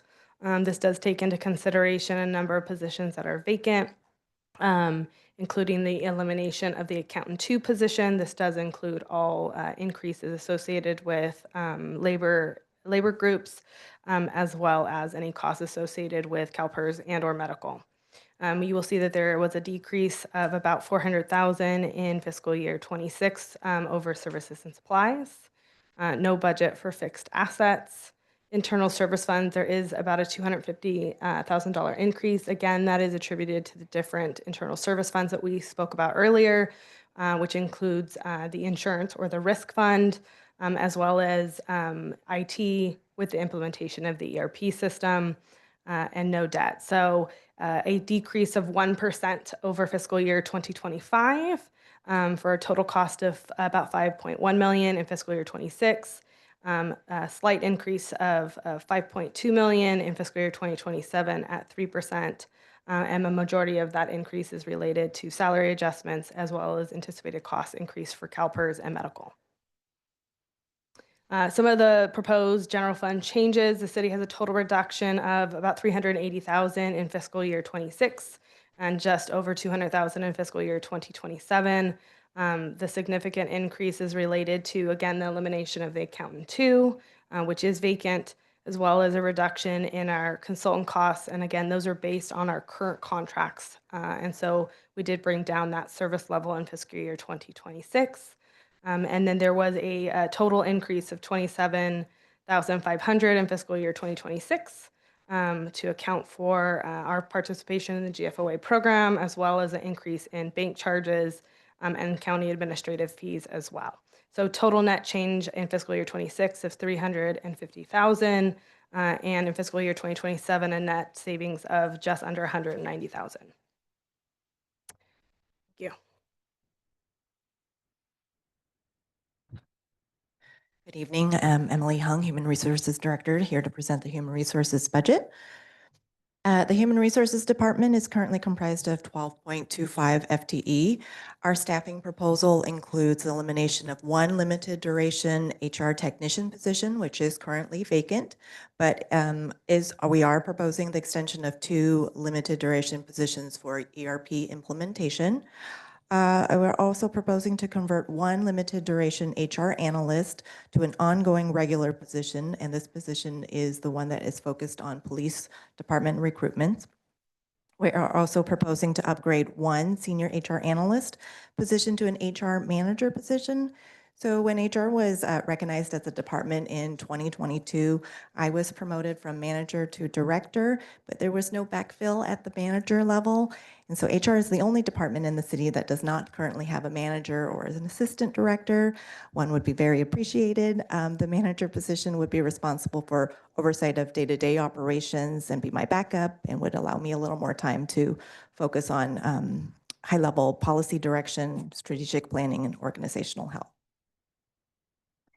The HR priorities include recruitment and retention. We'll continue our efforts to attract talented and skilled employees, but also focus on ways to retain our high-performing employees. Our other priority is ERP implementation. We're very excited at the implementation of Workday and how new technology is going to automate and streamline our operations and give us more insight through data and analytics. Labor and employee relations. Although we're not negotiating any new contracts in the next 2 years, it's always a priority to maintain good working relationships with our union and bargaining groups, and we'll continue to handle any complaints and grievances to resolution. Employee engagement and wellness. We're continuing to promote a positive workplace, continue with an engagement survey to gauge morale and satisfaction, and then looking at initiatives to support overall employee well-being. Safety and workers' compensation. We'll be conducting an assessment of the city's injury prevention programs and our safety trainings to try to minimize workplace injuries and incidents. And legal compliance. More and more employment and labor laws are being enacted, and we're just trying to stay on top of those to stay compliant. The human resources performance measures includes a vacancy rate below 11%. They're citywide. If you recall from my vacancy presentation a couple of weeks ago, we are currently at 14.7, and we're optimistic at the continued decline of that rate, and below 11%, I think, is a realistic goal in a tight labor market. We are targeting an employee participation rate of over 75% in our next engagement survey. We conduct this survey every 2 years and a smaller pulse survey in between, and above 75% is a realistic and healthy target and solid enough for us to have some reliable data. And our third measure is completion of exit interviews above 75%. Currently they are voluntary, but we want to try to encourage higher participation so we can collect a little more insight to why people leave and areas that leadership might need to address. Overall, HR budget is primarily, our increase is primarily due to salary and equity increases that were just recently approved. We've kept services and supplies pretty modest. The last 2 years included a very large contract to a consultant to conduct the total class and comp survey. So we're really returning back to 22-23 levels. And then finally, we propose cuts in really just a various number of funds for a net reduction of $218,000 in fiscal year 26 and $95,000 in fiscal year 27. We did need a small increase in consulting for the occasional use of external investigators when there are complaints that may be litigated or need specialized expertise.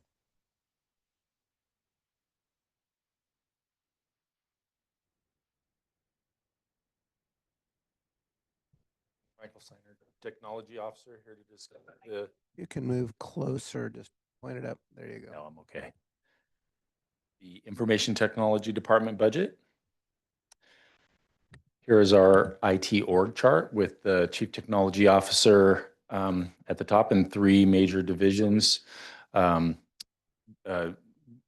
Infrastructure and operations, administration and central services, and innovation and applications. You can see we have 2 limited duration positions, a manager and an analyst. Those are dedicated to the ERP project, and we're proposing to extend those into the next year. We also are proposing to eliminate a part-time position. It's a part-time IT technician position, and that position is vacant.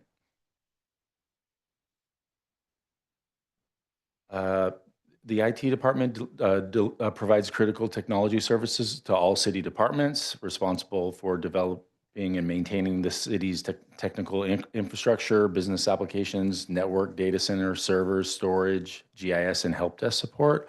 Our priority areas are enabling and innovating city services, modernizing operations, and improving productivity, continually focused on cybersecurity improvements, looking for no ransomware attacks, and continuing our efforts to replace aging infrastructure. Our performance measures include overall customer satisfaction on service requests and incident response at 90%. We're looking for an over 99% percentage of application uptime during business hours. We want 100% of city employees and city council cyber trained. And we are currently working on establishing service level agreements, and our initial targets are service requests and incidents fulfilled within the service SLAs of 85%. So you can see that most departments are focusing on 2026 and 2027, but I think we have to go back a year to 2025 to show there's a large increase.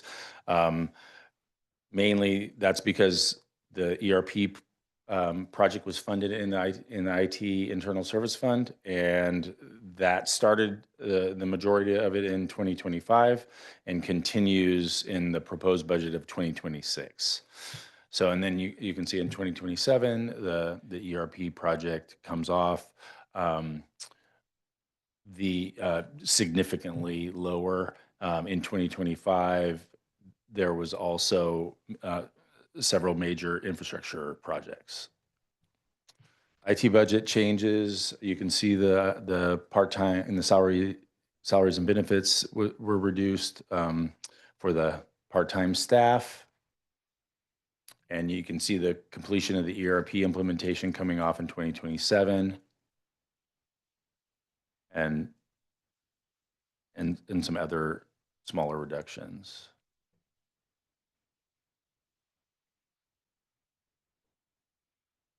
So these are the ARPA. Okay, sorry. So the ARPA funding was completed in 2025. This was for a major data center upgrade to replace all of our servers in our data center, virtual and physical.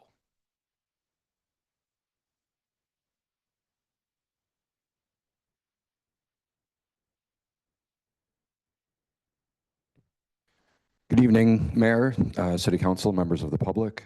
My name is Brian Simons. I'm here this evening to present the library's portion of the budget to you.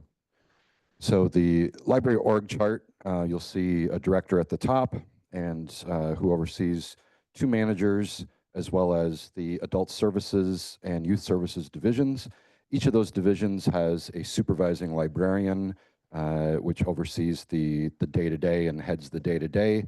And in that structure, there's also other various staffing levels that report to them. The assistant director, which is one of the managers, oversees the technical services and circulation, as well as the branch services divisions. Similar to the other divisions, they're led by the day-to-day, led by supervising librarians who have a mix of other staff who report to those supervising librarians. And then our management analyst supports staffing of the admin assistant, security, as well as maintenance. You'll see here that we are proposing a reduction of staffing of part-time positions that add up to a little over 5 FTEs. I will get in detail more in other slides as to the impacts of those and specifically what those are. So our library department priorities, we will be focusing on cultural programming. This means a real focus on the Heritage Months, public arts, or early childhood education, which really focuses on multilingual story times, as well as other multilingual programming and the milestone programs, and then also educational exhibits. Since the pandemic, we're still seeing the results of the pandemic where it's impacted how people use our facilities and our library services. So contact and connecting outside of the library walls is really important yet, and probably will continue to be. So we look to focus on that for outreach, as well as meeting people where they're at, and then expanding our collaboration with schools, nonprofits, faith-based organizations, and business orgs. Traveling exhibits is another area of emphasis in the next coming years. These are very new. While we've done a few exhibits at the library, they've been mostly homegrown. These will be acquired from elsewhere. They'll focus on cultural, arts, science, and nature. We already have a Fred Korematsu exhibit that's booked, and we have a butterflies exhibit, which is very critical for the monarchs here to talk about. And then we are looking at hopefully acquiring a space or Mars exhibit. And then lastly, efficiencies. Repurposing facility spaces for current community needs, similar to what we're doing now with the study pods, is very critical to make sure our facilities keep up with the needs of the community. And then in addition to that, just process improvement in general to make the way we do things more efficient, but also easier to understand for both the public and staff alike. Performance measures. We'll maintain annual library visits. With a reduction of staff, there will be a reduction of open hours, and I'll get into the details of that of those reductions in a few slides. But we feel confident that with the offerings in programming and services that we'll be able to maintain the visit levels of fiscal year 25. Hours closures will impact when patrons can come check items out. We look to mitigate that impact to circulation by focusing on purchasing high demand items and helping patrons move to electronic use, electronic items when appropriate. Increasing average annual program attendance by 3%. We do not, while the hours and will affect, closure of hours will affect the times people can come, we don't expect to see this loss bleed into program attendees because we strategically chose hours reductions that least impacted the community's access to programming and services. And then lastly, we look to increase the annual study room and pod use by 80%. Now that measure is really for fiscal year 27. In fiscal year 26, we really want to set a baseline. And with the new installation of the pods, that will be, we just got a date for that. It should be the week of August 4th. So that will be happening soon. We believe we'll see about 5,000 uses annually the first year, with the expectation that as the community awareness grows, that we'll see that grow overwhelmingly.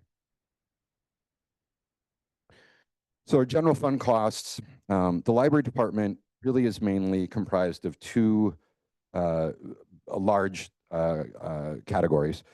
Facilities, we have 4 facilities, and then the staffing necessary to provide services in those facilities. These two big areas represented by internal service fund and the salaries and benefits lines. Although we propose reducing staffing by just over 5 FTEs and significant reductions in our services and supplies expenses, we still see an increase of 8%. As Finance Director Gonzalez stated earlier in the general presentation, the labor contracts as well as the increases in facility maintenance drive these increases. So let's take a little bit deeper dive, a little bit deeper look specifically at the proposed changes. So we'll take staffing first since it is significant.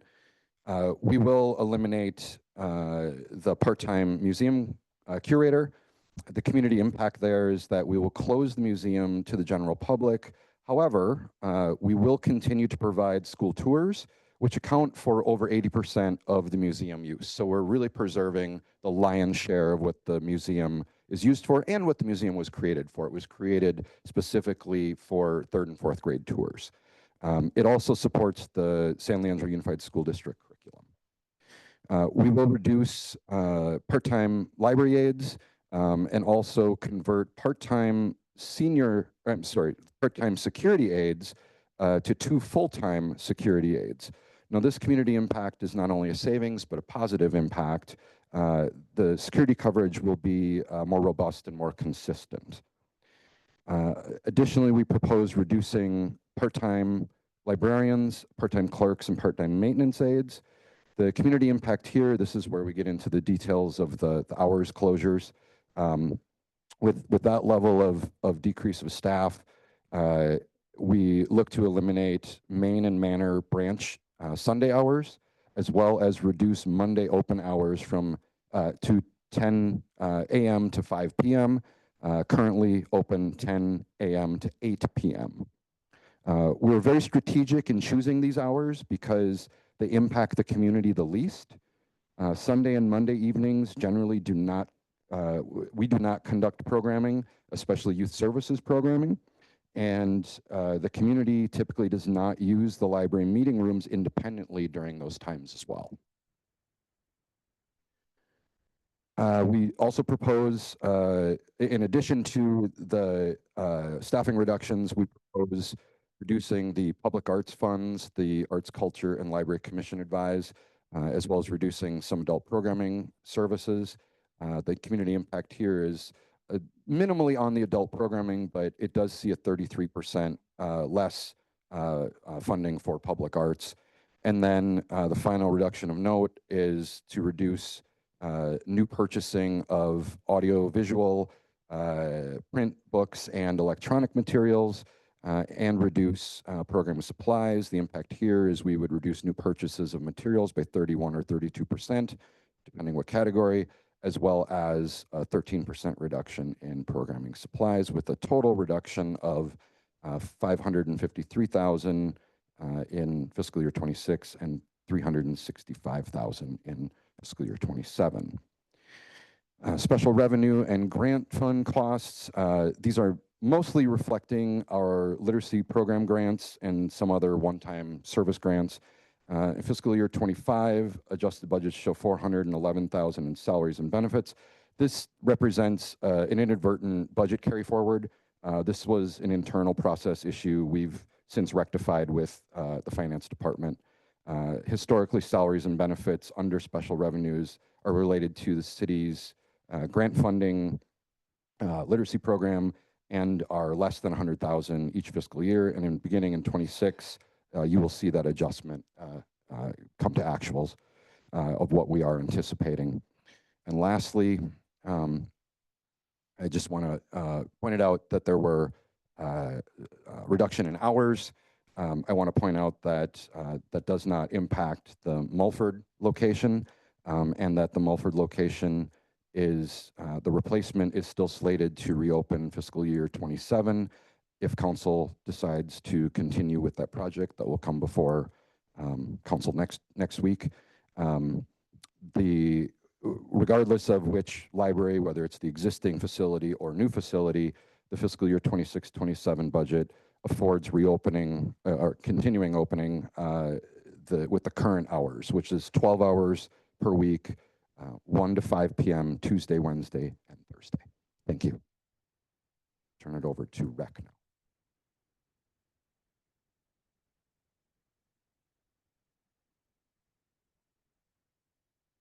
Mayor and Council, Vicente Zuniga, Recreation Parks Director. I'm going to start with the department organizational chart. We are broken up into two divisions, each overseen by a recreation manager, and the parks and urban forestry, as well as golf, overseen by the parks landscape manager. If you notice, we have made some reductions. Currently, that should have been 63.5. We made a total of 11 FTE reductions. So let me just explain while I go over the org chart a little bit of those reductions. On the recreation side, we had a vacant position that we eliminated, a recreation supervisor position. We made some adjustments to some part-time positions. We increased one of the classifications, recreation leaders, by 3. And we also lowered a variety of specialist part-time positions as well as lifeguards. On the parks, urban forestry, and golf side, we made some reductions to the tree trimmers from 4 to 2. Those positions have been vacant for over 4 years. So Recreation and Parks, our mission is to enrich the lives of our community members by providing diverse, accessible recreation programs and preserving natural spaces and fostering a sense of well-being and community engagement. So we have 5 priorities. If you notice, they align with some with our tree master plan. And at our next council meeting, you will see that some of these priorities also will be aligning with the Recreation Parks master plan. So one of those is to expand amenities. And that's by providing visible improvements that meet top community demands and increase the usage of existing parks. Achieve operational excellence. By that, we are looking to streamline permitting, registration, and rental processes, implement data tracking and dashboards for KPIs. We have tree plotter software that inventories all of our trees. We have ActiveNet registration software that takes all of our registration on the recreation side. We have Asset Essentials where we put all our work orders and track staff time and costs for completing tasks. And so we're looking to leverage all that data to make really enhanced park maintenance systems and ensure fiscal responsibility. The next one is strengthen partnerships. So one of the focuses is going to be to build strategic partnerships with local organizations to broaden access to programs and maximize community impact. The next one is to promote environmental stewardship. So you've seen a little bit about that happening with our Beautify initiative, and that's really to integrate sustainable practices into our operations and engage the public in conservation efforts. to protect and enhance our natural spaces. And the fifth one is expand program offerings. The recreation staff has done an amazing job this last fiscal year of really increasing programming. So we want to continue that as a priority of high interest recreation programs to reach underserved populations. And again, to really evaluate our return on investment through cost recovery strategies. Performance measurables. So as I mentioned before, staff's done an amazing job increasing programming. So now we want to make sure one of our targets really to increase the number of registration program registrations. So we're looking at a target of to increase by 10% annually. So 10% in 2026 and another 10% in 2027. We're looking to increase the number of facility rental hours. We're looking to expand picnic reservation dates as well as athletic field reservation dates. So we're really looking to maximize the usage of our parks, our facilities, and our picnic areas. We also want, the next one is to ensure there's no net loss to city maintained trees throughout the city. So that was one of the priorities of the tree master plan. So if a city tree is removed, we're going to replace it. So we're striving for 100% of no net loss for city maintained trees. And then the last one, the range is one of the largest revenue generating functions or amenities or activities at the golf course. So we really want to have a measurable that increases that bucket sold by 5% annually. So as you look at this budget, you do see an increase, as everybody has shared, in services and benefits. We made a huge reduction to 11 FTEs, but a majority of these increases, which is roughly about 450,000, a majority of this is to recent salary adjustments as well as accounting corrections resulting from the department reorg. So there was positions that were budgeted in public works that are now in our department. So those are two big chunks of that. Services and supplies, if you notice, it's a huge reduction. We've decreased it by over 680,000. That's also some accounting adjustments, but also just really being efficient and streamlining what our program supplies look like and expenditures. Fixed assets has been lowered as well. And as everybody has shared, the internal service funds has went up roughly about $550,000. So overall, two of the largest increases of over $1 million in salaries and internal service funds. We're a little bit out of our control, but with that, we have an increase in fiscal year 26 of 314,000. But I did want to highlight, we also are projecting an increase of $445,000 in revenue. So the overall subsidy to general fund is going to be less in 2026. 2027, we made some additional reductions. And again, as I mentioned, we're also anticipating an additional $445,000 in revenue. These were the last round of budget reductions. I have a lot of rows, so I'm going to try to give a high-level summary. I'll start with the part-time positions. So the first one, row 3, is eliminate the part-time recreation specialist 3. Is dedicated to creek education. So we're receiving funding from Alameda County Flood Control to hire and oversee a city employee to provide support to San Leandro Creek. Now that funding from Alameda Flood Control is going directly to that organization. The next position is to eliminate a recreation supervisor, which has been vacant. And then I just want to highlight, we are reducing and redistributing part-time hours and focusing on really prioritizing high demand programs. And so although we have reductions, we've redistributed our part-time hours, which are seasonal employees. So we are increasing operating hours at Farley Pool, even with reductions. We're increasing capacity at Chabot and Hootie day camps. We're adding additional staff to enhance contracted instructors. So although we're reducing FTEs, we are contracting out through independent contractors for a lot of special interest classes, and you'll see that in our guides. We're transitioning the Junior Giants program, which has over 300 youth. It's a free baseball program. We've already started to really enhance our volunteer recruitment, so we're hoping to go 100% volunteer-based model in 26 and 27.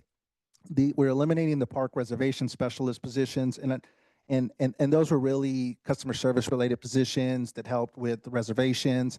We're really streamlining a lot of those services to be online, as well as looking to install reservation signs at our picnic site. So we don't see a huge need for that or a lot of community impact with that. Eliminating the kids clubs, I mentioned increasing contracted instructors. Kids club was a class that was offered during non-school hours, spring break, winter breaks. We are still going to be providing program. It's just not going to be with city staff. Eliminating volunteer coordination for community beautification. So we have a part-time position that currently does a lot of that. So that'll be absorbed by the supervisor. And then looking at eliminating customer service hours beginning in January 1st, 2026. Through our data, we have really low amounts of transactions on the weekends, and with streamlining our processes and being able to do a lot of online services, we don't see a huge impact. A lot of the other ones are all really related to those positions, since they're seasonal positions. They're all related to a lot of the program expenditures. I just want to highlight the camp field trips. Although we're eliminating the transportation and the admission, we've already started collaborating with East Bay Regional to provide free busing to East Bay Regional Parks, as well as utilizing our already city facilities and pools as field trip destinations. Those are decreases. The increases, as you had seen, those will offset some of the decreases. So professional services, again, as I mentioned, increasing contractors for providing services, and also increasing our seasonal guide from 3 to 4, increasing mandated training for CPR and first aid related things. Special services and enterprise fund. So a majority of these are related to park and lieu fees, grants, ARPA, golf, and marina. So you have seen a decrease in 2026 and then an increase in 2027.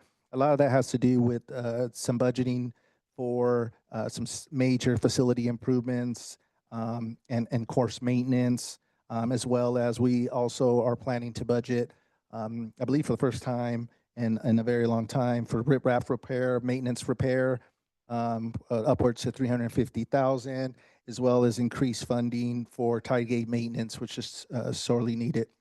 Some of the decreases in there, just really quick, which is related to the marina, is a lot to do with building maintenance, as we don't have those facilities there any longer. Thank you.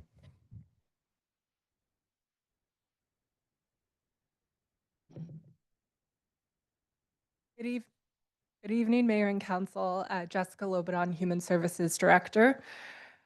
I'm pleased to present to you this evening the biennial budget for the Human Services Department. The department is comprised of the director and is supported by 2 administrative staff who support the department-wide functions, a manager and administrative assistant.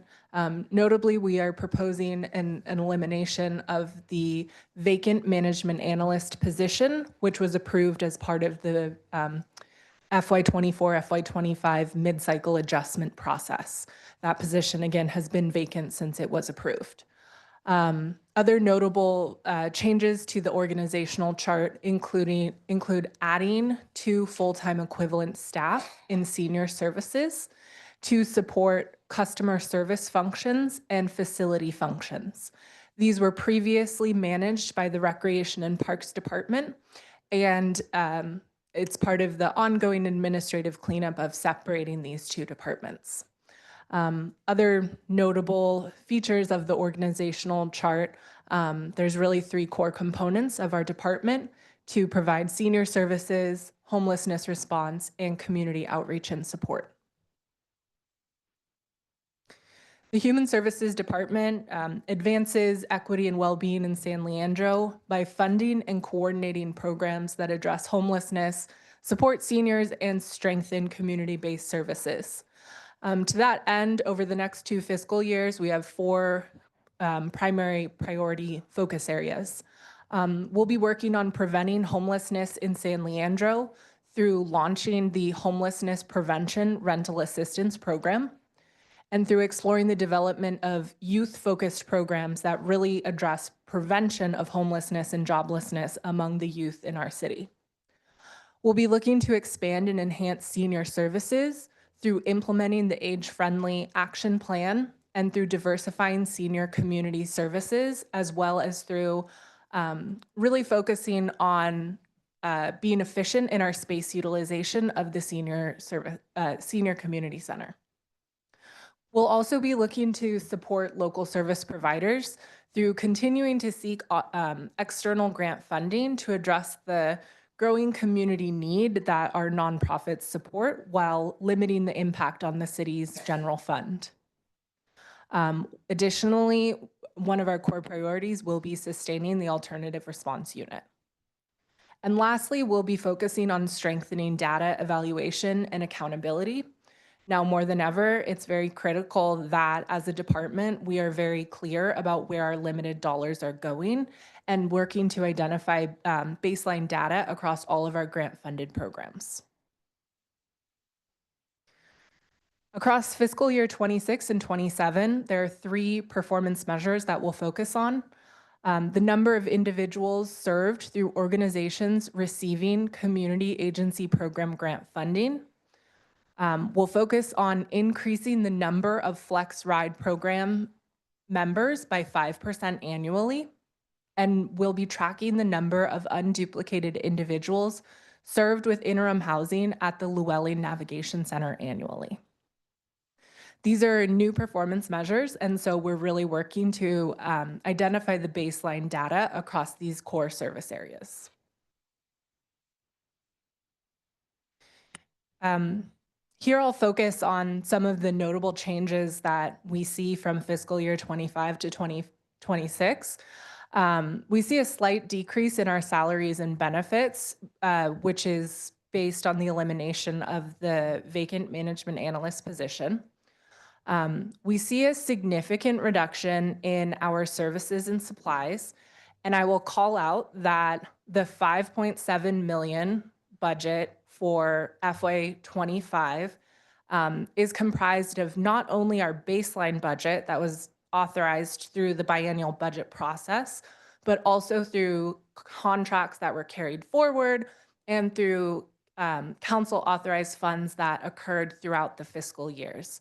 And so we see a pretty large budget there, but it's not just our baseline budget. As other departments have mentioned, we also saw an increase in our internal service fees. Some of the notable changes within our general fund reductions, we are proposing a reduction of $617,000 to professional services in fiscal year 26 and $677,000 reduction in fiscal year 27. Professional services and human services are funds that go either directly to nonprofits or to consultants who do work in support of human services, such as updated studies or assessments. I'll go in depth into what all of these reductions are comprised of over the next 2 years. And the other notable change in reduction in this section is under rent and concessions. These are funds that Human Services has been accumulating for operations of the Llewellyn Interim Housing and Drop-In Center. And so rather than request new funds for FY26 and FY27, we'll be utilizing the funds that we have accumulated a fund balance for. So there will be no impact on services. We'll be able to use the funds that we have, but we just won't be requesting new funds. So I'm going to go through a summary of the reductions for the professional services funds that we've been allocated. Firstly, staff are proposing a reduction in funds for the Congregate Winter Shelter Program. Our recommendation will be $50,000 for fiscal year 26 and fiscal year 27. This is if you look at the start of the budget process, this is a total reduction of $110,000. We are looking to seek county funding to sustain this program. However, that funding is not guaranteed. And if we don't receive it, that could either mean the elimination of this program or a significant reduction in services. Staff are proposing eliminating funding for the Winter Shelter Motel Voucher Program. This has been funded at $100,000, and this reduction is based on conversations with the provider that predate the budget process, where they've expressed concerns for capacity issues to focus on various initiatives in the community and how they'd prefer to focus their capacity on more impactful programs. Staff are proposing reducing funding for domestic violence case management. This funding reduction would have an impact on eliminating funding for youth and public education presentations and a dedicated phone line for San Leandro residents. That being said, and you'll see this as a theme in human services, that we've tried to get really creative about identifying funds this year that can front load some of these organizations to reduce the impact over the next 2 fiscal years. So we are looking to allocate funds to a few organizations so that we can get into contract with them. There won't be a negative community impact. So you won't see that line item here, but what that means is that in future fiscal years, that there may not be identified funding. We are proposing eliminating funding for an updated human services gaps analysis, reducing our fiscal year 27 funding allocation for the countywide 211 system. This is a system that's used across Alameda County, which every city contributes to. While our community members will still be able to access this service, it's really an in-kind goodwill contribution that each city makes to this public benefit. For fiscal year 27, we are exploring eliminating funding for immigration services at the San Leandro Community Center. These services would continue to be offered at an alternative location of the nonprofit. They just wouldn't be located at the senior center. For fiscal year 27, we're also looking to slightly reduce our funding for homelessness mobile outreach. This may have an impact on the available staff that staff this service, which could reduce the number of days that the provider goes out into the community and does homeless outreach. These next 2 programs, again, at the beginning of the process, staff had identified a community need to support both senior lunch programs at the senior center as well as basic needs programs. Both of these services have been funded through the community agency funding process. And as such, the funding recommendation directly through human services has been reduced. And lastly, staff have recommended eliminating funding for age-friendly action plan implementation. We had identified $67,000 in funds to implement this action plan, and we've eliminated our funding recommendation here. We will continue to implement the age-friendly action plan, but we'll need to get creative in how we do it. So in total, we have a revised budget of $382,000, which will go directly to nonprofits to support work in the community for fiscal year 26, and for fiscal year 27, a total revised budget of $248,000. We've also, as other departments have shared, do have increases to our budget.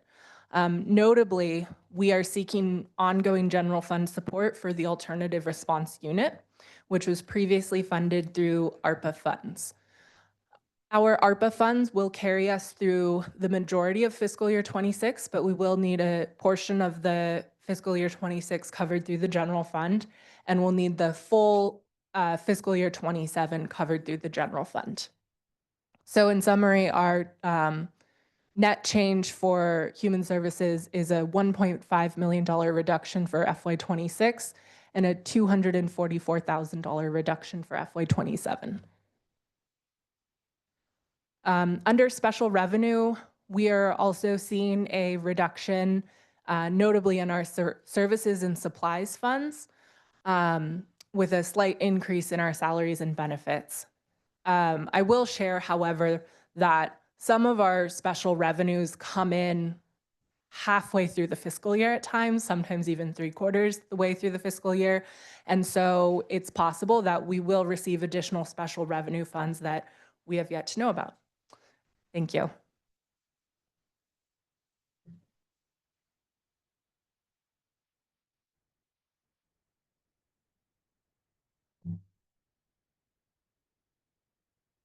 All right. Good evening, Mayor, Council, General Public.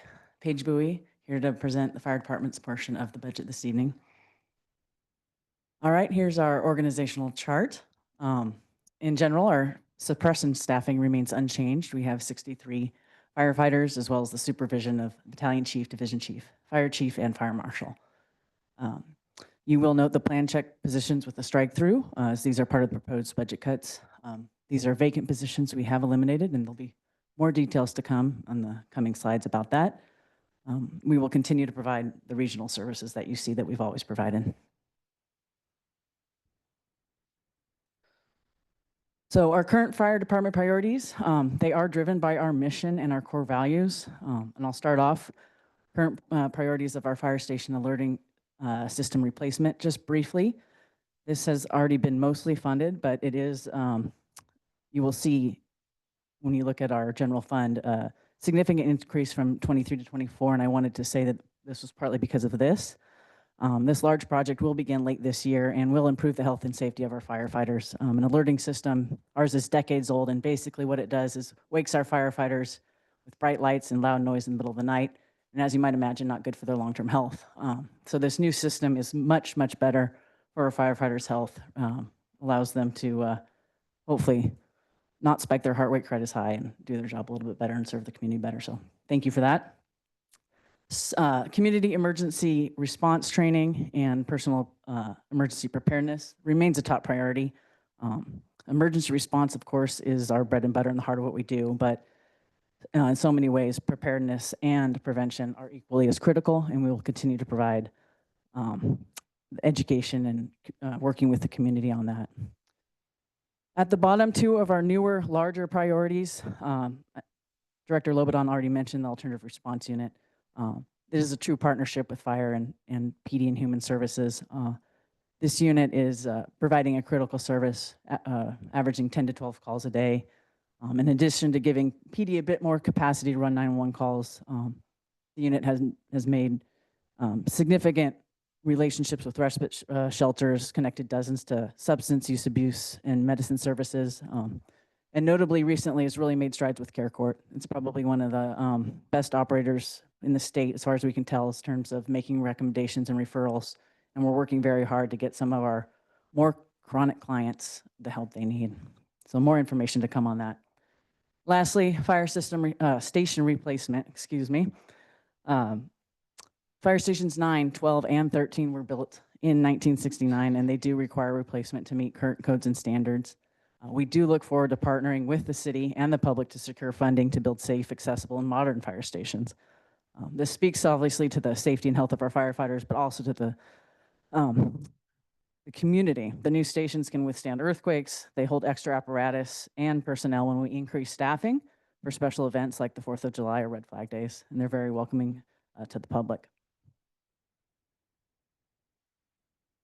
So our performance measures, excuse me.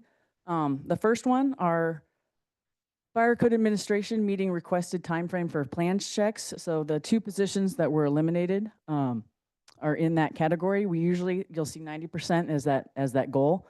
It's dropped it to 80. We will, of course, to strive to absorb all the impacts of that, but there might be some lag in our approval time. For reference, we approve about 700 plan checks a year. The middle two performance objectives relate to certain PEP, what I've talked about before. We do not anticipate not being able to meet demand when it comes to that. And then lastly, emergency responses. So our first due fire apparatus arriving on scene under 5 minutes, 90% of the time. That's a perennial objective for fire. We work very hard to keep meeting that. That number hovers around 90 to 91% every year. Our call volume has gone up, training's gone up, traffic has gotten worse. We've managed to keep our training up, work with new technology, make sure our engineers know where they're going, know the area very well. So For reference, we averaged over 12,000 calls last year, or excuse me, yes, 2024, and that was about a 2% increase from 2023. All right, general fund costs. I'd say you can expect to see about a 3 to 7% increase every year for fire. The large change I talked about from 23 to 24, just wanted to point out, part of it is that alerting system replacement I mentioned. Another part of it was 2 large recruit academies we had that year, as well as increases in our health premiums as well. And then you'll see the 2% to 7%. That 2% is mainly for the budget cuts we made for 2026. It goes back up slightly 2027 because part of our budget cut is one time. So here are the reductions. I mentioned earlier the plan check positions. There's one other finance position that we're eliminating. We're reducing our recruit academy next year from 24 to 12 recruits. And then the large one-time reduction in retiree health benefits for OPEB contribution for unfunded liabilities. That's a one-time change, and that is $1 million. I would say that this is everything the fire department can do without getting into directly impacting service delivery, excuse me. Thank you.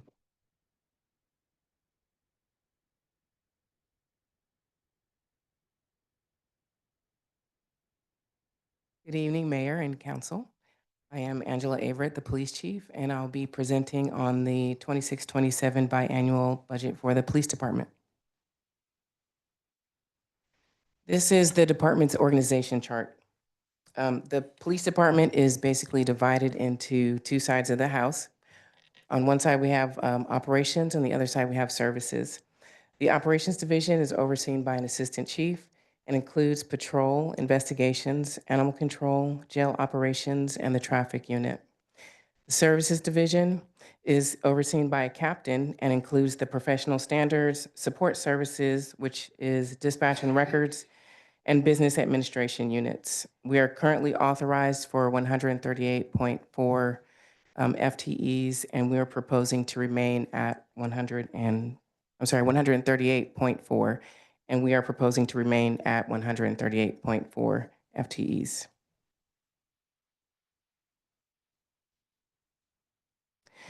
The San Leandro Police Department is committed to providing professional police services and safety to our community in a manner in which we ourselves expect.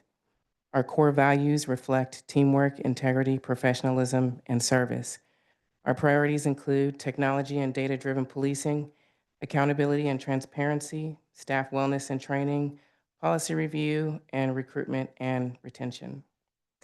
For technology and data-driven policing, we will promote the use of data analytics and predictive policing tools to allocate resources more effectively and prevent crime. We also are supporting the use of body cameras, dash cameras, and other technologies to focus on crime prevention and increase community safety. In the area of accountability and transparency, we will continue our collaboration with the independent police auditor and the Community Police Review Board to ensure transparency and accountability, while also cultivating a department-wide culture of continuous improvement. We also will ensure our policies on the use of force emphasize crisis intervention and de-escalation techniques, as well as non-lethal alternatives. In the area of officer wellness, we will focus on the need for comprehensive mental health and wellness programs for all PD staff to reduce stress, burnout, and PTSD. Continuous professional development training in areas such as de-escalation, cultural competency, and ethical decision-making. Policy review. Ongoing review and reform of policies related to police use of force, racial bias, and other critical areas, with an emphasis on the importance of reform efforts to ensure policing practices align with evolving community standards and human rights. Lastly, for recruitment and retention, we want to attract, hire, and retain talented and skilled employees to reduce vacancies and employee turnover. Our performance measures include a focus to hire 3 police officers per quarter, to restart the info sharing crime intelligence meeting, and to then use analytical data to deploy staff, and lastly, implement annual implicit bias training. We're planning to host an implicit bias training before the end of this year. As it relates to hiring, year to date, we have hired 5 police officers and are on track to meet our goal of 12.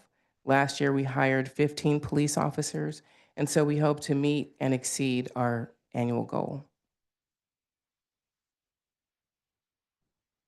As it relates to general fund costs, in the salaries and benefits section, it includes salary adjustments in accordance with current labor agreements, increasing costs associated with CalPERS and medical costs. Fiscal years 26 and 27 assume salary savings based on the current number of vacancies in the police officer position. Currently, there are 21 vacant police officer positions. However, given the industry challenges with attracting and retaining police officers, the department has continued to work towards providing necessary service levels and as such has underfilled 5 vacant police officer positions with police service technicians, and 5 of those, and 2 police dispatchers. These underfilled assignments also yield salary savings due to the salary differential between a police officer and a PST and dispatcher. For services and supplies, the department reduced the budget by approximately $1.6 million. The internal service funds, as were explained earlier, are overhead or indirect costs necessary for running the department. Overall, we are projecting smaller budget increases year over year from 6% to 4% between fiscal years 26 and 27. General fund changes. For fiscal year 27, we are proposing $636,000 in reductions and $37,000 for fiscal year 27.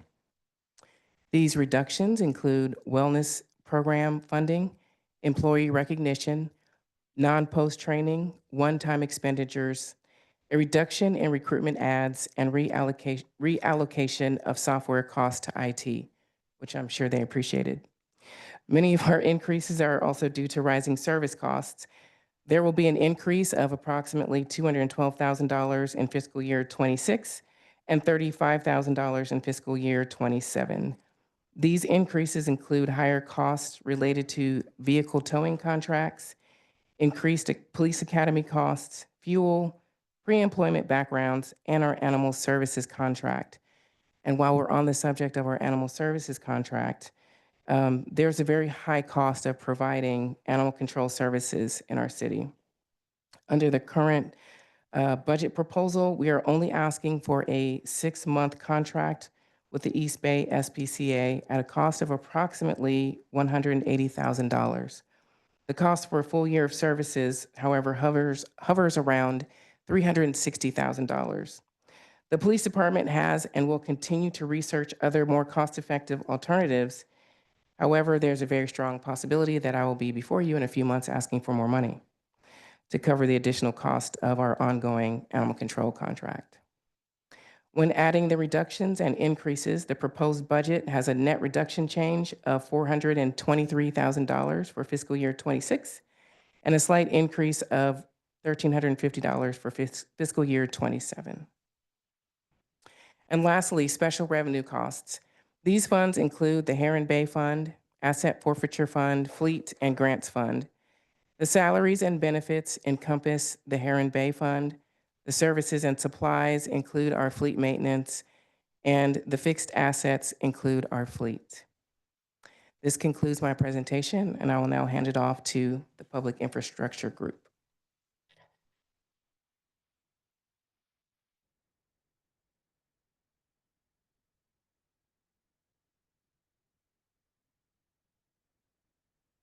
Good evening, Mayor. Good evening, Council. I'm Nick Tom, Assistant Public Works Director. I'll be going through the Public Works budget. Public Works Department consists of 4 divisions: engineering, environmental services, administration, and maintenance. Engineering is primarily responsible for capital projects, encroachment and land development permits, and management of our transportation system. This budget proposes to eliminate 5 FTE from the engineering division, consisting of the following: elimination of 1 limited duration engineering inspector, which has been vacant for less than a year. This position will reduce the amount of oversight we provide for public and private construction. Elimination of 1 limited duration engineering tech, which has been vacant for less than a year. This will have no impact on workflow, as the position was created to assist with workload while the permit software was updated. The software project is complete and the position is no longer needed. Elimination of 2 limited term engineers, which have been vacant less than a year. This will reduce our capacity to deliver CIP projects. Elimination of college interns equivalent to 1 FTE, no impact to the public, potential future increased difficulty in recruitment of qualified engineers. Environmental Services is primarily responsible for administration of our solid waste program, stormwater compliance, and implementation of our climate action plan. No changes are proposed. Administration is primarily responsible for support of the other divisions, including acting as first point of contact for the public records request, contracts and payments, budget management, staff reports, record keeping, and processing release of deposits. This budget proposes to eliminate 1 admin assistant, which has been vacant for less than a year. The public may see slower processing time for permit payments and releases of deposit. The Maintenance Division is primarily responsible for maintenance of our streetlights, traffic signals, signs, parking meters, fleet vehicles, pavement, and facilities such as City Hall, libraries, and pools. We also perform street sweeping and manage illegal dumping, graffiti, and encampments within the public right-of-way.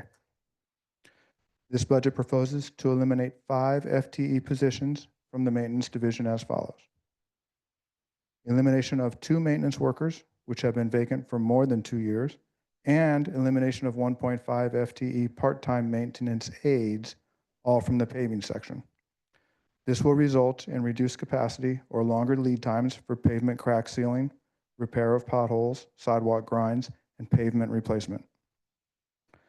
Elimination of an equipment services technician.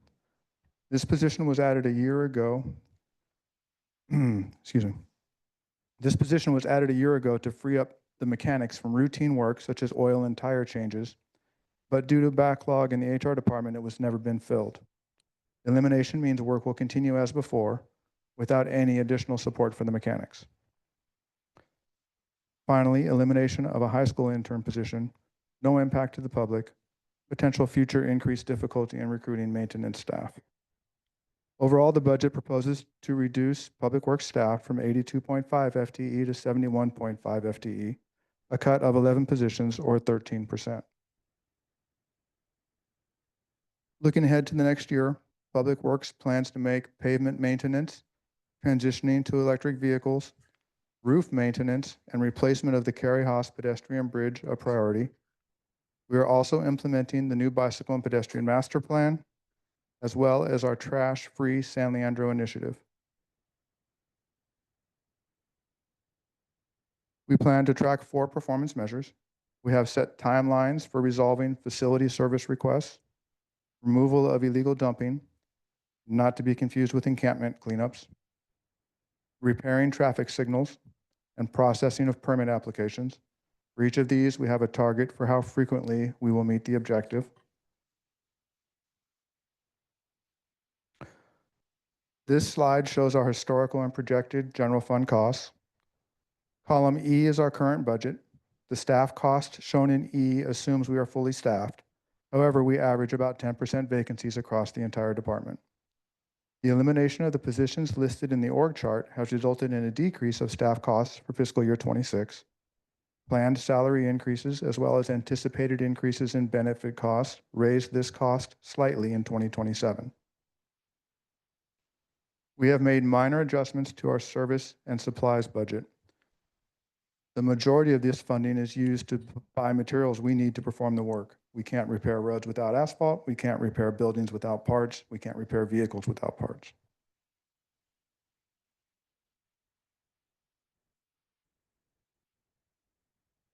This slide has deductions, and the following slide has additions that show some of the line items that were changed during development of this budget. Before we looked at reducing our budget, we first looked at ensuring our budget matched actual staff expenditures. Lines 2, 8, 9, and 10 on this slide, as well as line 2 on the next slide, are changes made to bring our budget into line with our actual work charges. Lines 3 through 6 show the financial savings from elimination of some of the positions previously described. The other large number here is line 13.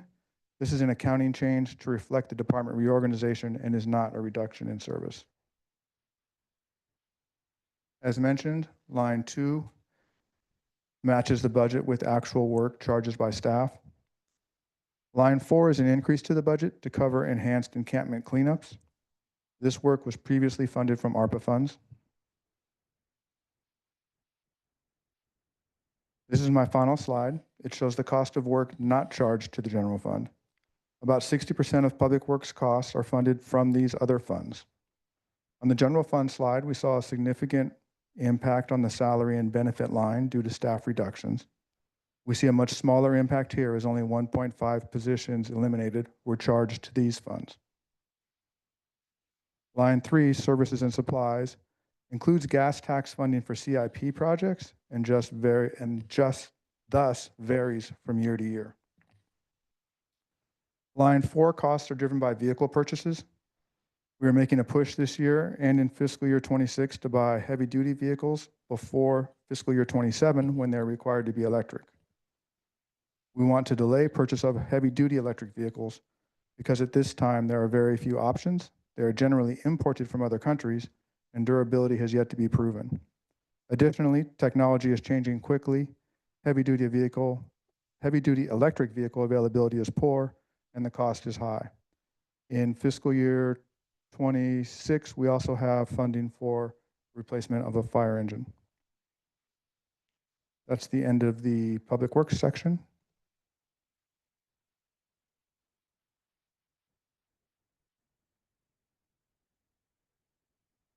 Good evening, Mayor and Council. Is everybody awake? I'm highly caffeinated, so I think I can get this going. Yeah, so ready to go. Good evening. I'm here to present the biennial for community development. I'm Tom Liao, the community development director, and our executive team, our assistant director, Avalon Schultz, is here as well. We have 5 divisions. We have planning, community preservation, economic development, housing, and building. We are currently at about 34.5 full-time employed, and we are proposing to stay intact at that level. A couple notable changes for you. We are looking to eliminate 2 created positions a couple years ago that were never filled, a housing specialist and a plan check engineer. But kind of to offset that, we are proposing 2 new positions for the newly established rent registry program that you all adopted. And we're looking at a management analyst and a housing specialist just for that program. I do want to point out that there was a comment I heard in the public realm earlier that was incorrect. So we are not cutting back on housing. So I just wanted to establish that from this org chart, and I can go into more detail a little bit more. Community development priorities. We are committed to planning, maintaining, and improving our diverse communities' quality of life, economic opportunities, and safety. In these 4 kind of goals, we are really focused on economic growth and development, particularly residential. With economic development, you all approved, I think, the very visionary economic development strategy that stamps a local vision for us to grow. We're really excited in the next year trying to commit and stay focused on key items like the innovative action strategy and the city brand assessment and marketing strategy, which will be forthcoming. In terms of development, you all know that we are in a down cycle, but we are committed to continue to assess market feasibility for development of industrial, commercial, and particularly housing. You're very well of some key opportunity sites that we have at Bayfair and downtown, our 2 major growth areas. And of course, Shoreline and Kaiser North are also very prominent opportunity areas as well. Another area that we've been focusing on is delivering quality services. We are in the process of doing a service delivery assessment that is including all departments that are impacting the permit center. So that's also public works and fire, as well. So it's IT and finance. This is an interdepartmental effort to improve not only service delivery, to help both bring growth and development and businesses, but also to provide better customer service. Lastly, one of our core functions, as you know, we have a lot of regulatory requirements that we do, and in some areas now are new to us. We're being more proactive with code enforcement, thanks to your sort of encouragement and prioritization. We also are bringing in more housing protections, such as rent registry, and now we are exploring rent stabilization. But we have ongoing commitments to both state and federal requirements, affordable housing, with building codes, with the Environmental Quality Act. So these are things that we are constantly mandated and having to do. In terms of our performance measures, they are basically kind of categorized as furthering your priorities for housing and economic development.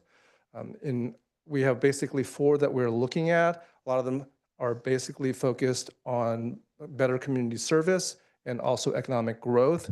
As you can see, we are very sensitive to making sure that we streamline our processes with building and planning approvals. So we're looking to maintain a high standard for completing building division plan checks within 10 days, issuing building permits within 4 or fewer cycles of comments. Similarly with planning as well, issuing planning application approvals with 3 or fewer cycles of comments. So that's really important to us. And I'd say for a couple of those, we've already, the last 2 years, have met or exceeded those goals. In terms of distributing commercial incentives funds, we're also looking at helping 3 businesses a year with our exterior interior grants, about 50,000, that have huge impact. We feel helping give out larger grants and making them more transformative. In terms of our general fund, I would hone in here on where we are with 2025. We had a lot of carryover and we had a lot of vacancies, which we are now in the process of filling up. And so as you'll see with the next 2 years, we've ratcheted it down, but our costs have increased some because of the rent registry program that is being proposed. It's being proposed at a half-year level because it really won't start until January, and then it's being budgeted at a full-year level for 2027. I'll highlight the key fund changes in terms of reductions. You'll see it's really the big ticket items are the positions that I mentioned, the housing specialist and the plan check engineer that were created a couple years ago but were never filled. In a couple areas of community impact, we're also showing especially our reducing some of our consulting and studies costs related to community preservation, housing, and planning. And then also some reduction we're seeing, especially in 2027, for the facade or commercial improvement program, we're proposing a reduction there, so we'll have 1 less grant to give out. In terms of our total increases, I think I would just focus really, the big ticket item here is the proposed implementation of a rent registry program. And so that really involves the creation of 2 new positions to support that and make it fully effective and enforceable. There's also related costs, purchasing software, maintaining that software, and then also probably bringing in some expertise through a third party.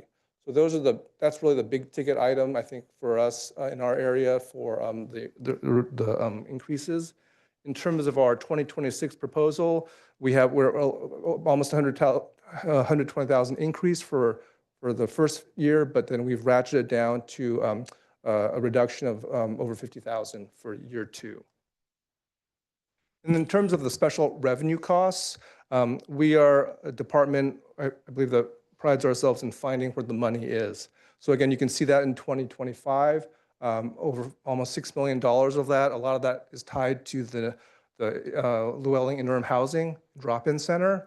Millions of dollars came in for that. We also have over $1 million of planning grant money for the Bayfair TOD area that will be coming forward to you over the next year or so. And then we also have access to, in addition to federal and state funds, we have some local committed funds for affordable housing. We have link shuttle funds. We brought in some federal ARPA money and also ongoing redevelopment money that also comes back to us too through a payment system called ROPS. So we are also expecting some more of the special fund money in 2026, and then being a little bit more conservative in 2027. So with that. I'm going to hand this back to Director Gonzalez. Thank you. And I promise to be brief. I know it's been a lot of information in what seems like a lot of time, but really a really short amount of time for the information that we did provide to you. Just wanting to provide a quick overview of the overall feedback that we received from the Finance Committee and the direction that we received from the committee during the two presentations in April and in May. Just again reminding the community as well as the council that the direction was for fiscal year 26 and 27 that all expenses less transfers would be equal to projected revenue. As I stated earlier, we did meet that goal for fiscal year 26. The council committee for finance was very thoughtful and allowed us some grace to be very strategic and thoughtful in how we look to make further reductions so that we fully understand the impacts on not only the staff here within this organization, but also the impacts it has on our community. Also wanting to just remind the council and the community that additional funding for the rent registry, alternative response unit, and encampment cleanup was also included and supported by the Finance Committee. Presented during the Finance Committee was a request to support a $500,000 increase for funding for a revenue measure campaign effort. That was not supported unanimously by the Finance Committee, but the Finance Committee did recommend that the budget that we provided, the proposed budget we provided to them on May 12th, be forwarded to the full council for consideration, in which you are receiving this evening. I just do want to provide a quick overview of the ARPA projects that were presented to the committee that requested general fund support for continuation. This is the list that was presented to the committee. The two projects that were supported by the Finance Committee for continuation through the funding of the general fund was the alternative response unit, as well as the encampment cleanup, both of which were included in the department presentations. And then just high level, what are our next steps? On June 9th, you will receive a presentation from the Public Works Department. It is a council work session on the city's CIP presentation. On June 10th, we will have the city manager's town hall. That will be a virtual meeting, which will be the delivery of the proposed budget. And then June 16th, we will hold a public hearing and adoption of the proposed fiscal years 26-27 biennial budget. This evening, we have two requests. One is the consideration of additional funding to support the revenue measure campaign. And then the second is to provide feedback and input to staff on the presented proposed biennial budget.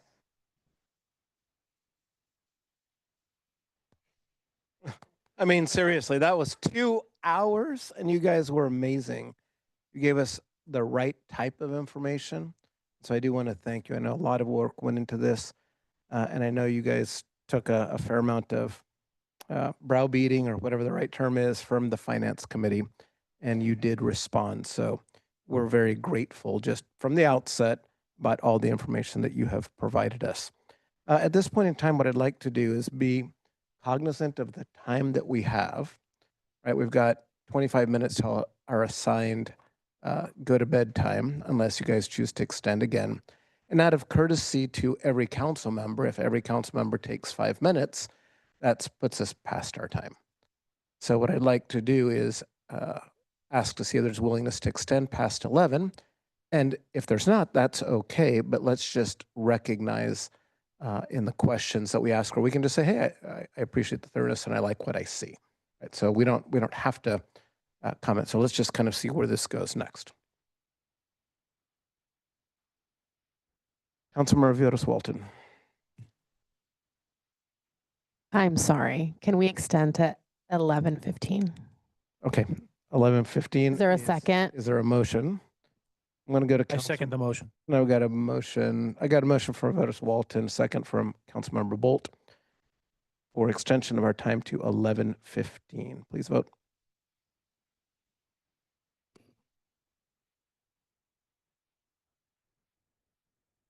All votes are in. Motion passes 6-1 with Councilmember Simon voting no. Okay, at this point in time, we'll kind of go down the row and let you take your, this is really commentary. You can do questions as well if you see the need to ask questions. I know that we each had this material and have had the opportunity to ask some questions, I know. So let's just proceed with Vice Mayor.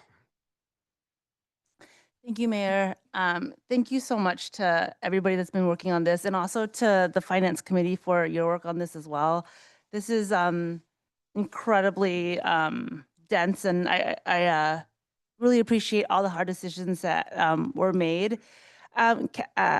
If somebody could share the process, just overall in terms of how each department went about making the proposed budget reductions. Yeah, I'm happy to answer that. So each department has very different operational needs, as well as just day-to-day operational impacts on the community. And so what we looked at was specifically the type of operations that each department provides. A reduction in the finance department will be very different than in the police department. And so being very thoughtful about the type of work as well as the workforce, so that we could really balance. So not every department was given the same target, but absolutely looking at the services that are provided. Are there services that are considered core services and essential versus some areas potentially where there are reductions, specifically with programmatic operational? Great, thank you. If I could have City Manager also clarify. Thank you, Mr. Mayor. Director Gonzalez is 100% correct, but the other thing I wanted to add is the departments, even from the onset, were given direction by me. Let me back up. Assistant City Manager Michael Ewan has presenting about this structural deficit, and he's been telling us when he was Finance Director that this budget cycle is the time we will have to fix this problem. So we knew that even before we showed up to the Finance Committee meeting that we had to scrub budgets for every dollar we could find. And my direction to the departments to do that were two things. Find every dollar you can find, but when you're doing that, look at every way to cut that does not impact the community, and secondly, does not impact the staff that's currently employed. So anyone that's currently in a seat. And so they did that. They scrubbed for every dollar they could find in with those parameters. And when we got to the Finance Committee gave us clear direction that that was not enough. You need to go back and do more. And so we did. And so Director Gonzalez's answer is related to that more, but at first there was a lot of cuts that were made just to present to the Finance Committee. Thank you. The other thing I want to say is that I appreciate having the performance measures and also city priorities, but the feedback that I would give for that is it's not necessarily clear which with the performance metrics, how they roll up to the priorities. And I think that that would be beneficial, especially if we're understanding exactly how the money is being spent in terms of reaching those goals. For example, with HR, employee engagement and wellness and legal compliance is one of the priority goals. But then in the cuts, we're reducing the employee wellness initiatives and reducing trainings memberships and the number of law posters. So it seems counter to the goal of it. And if there's if there's a different explanation for it or how it actually affects it, that would be really helpful to understand.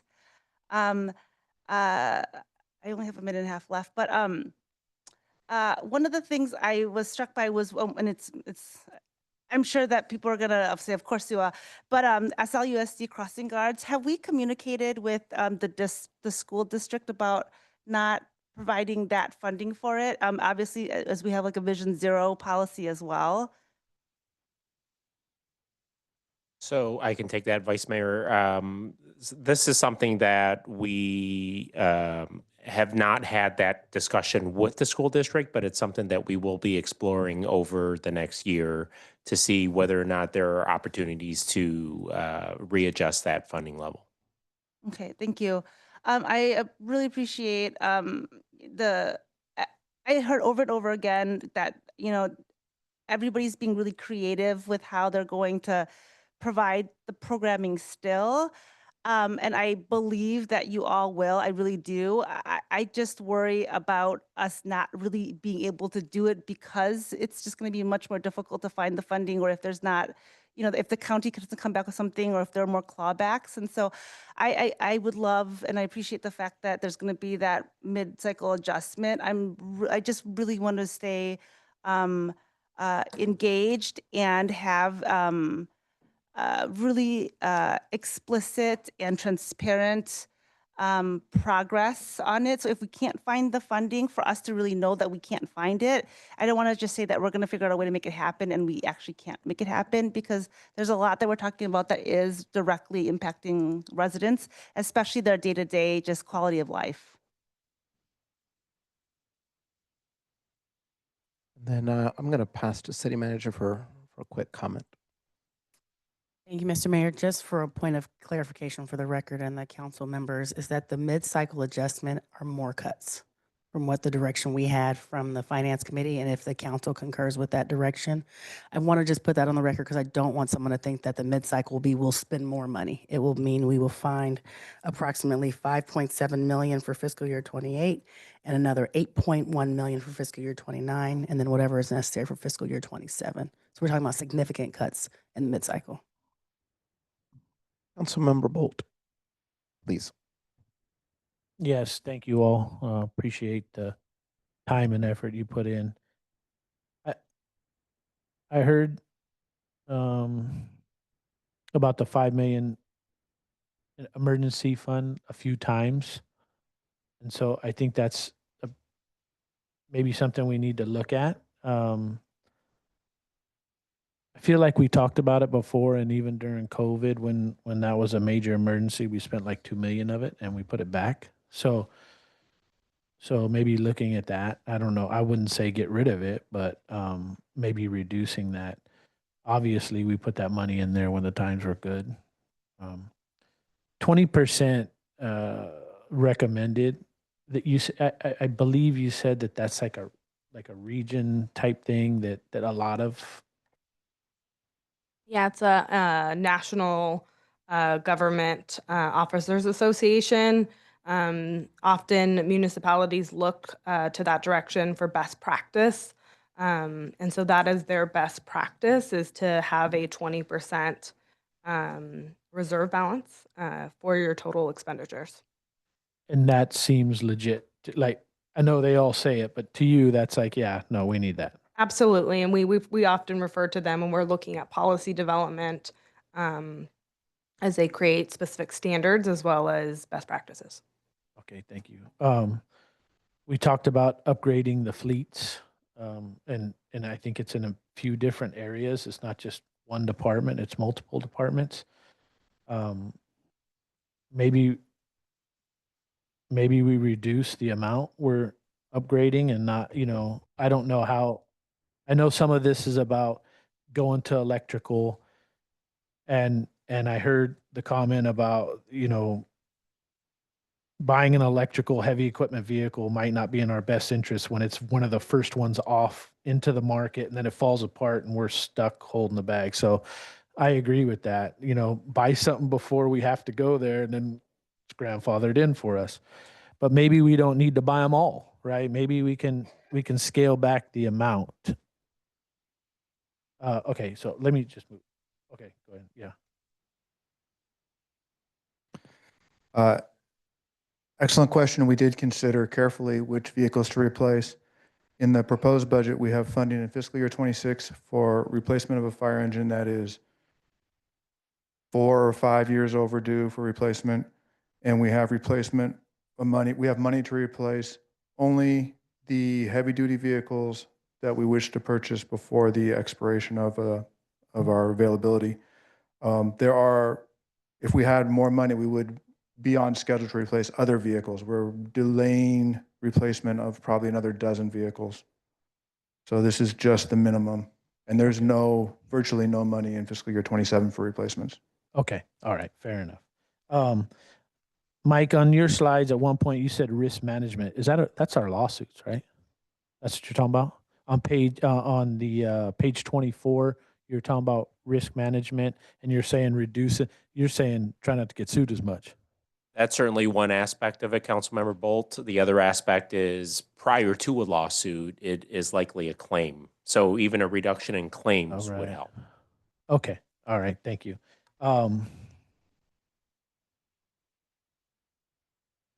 HR department, when you said they didn't backfill you, I wrote this down, so I want to say it's kind of like job security. Who cares if no one's there? Good for you. IT, yes, I saw a few of you guys look around when you're sitting up here in the front row because you hear that crackling speaker. We gotta. I know this building's old, and we have to. And this goes just to everything that we're doing. Everything takes money. It takes a lot. So I don't envy the position you guys are in to try and figure this out. Library and parks, the most forward-facing departments besides police and fire.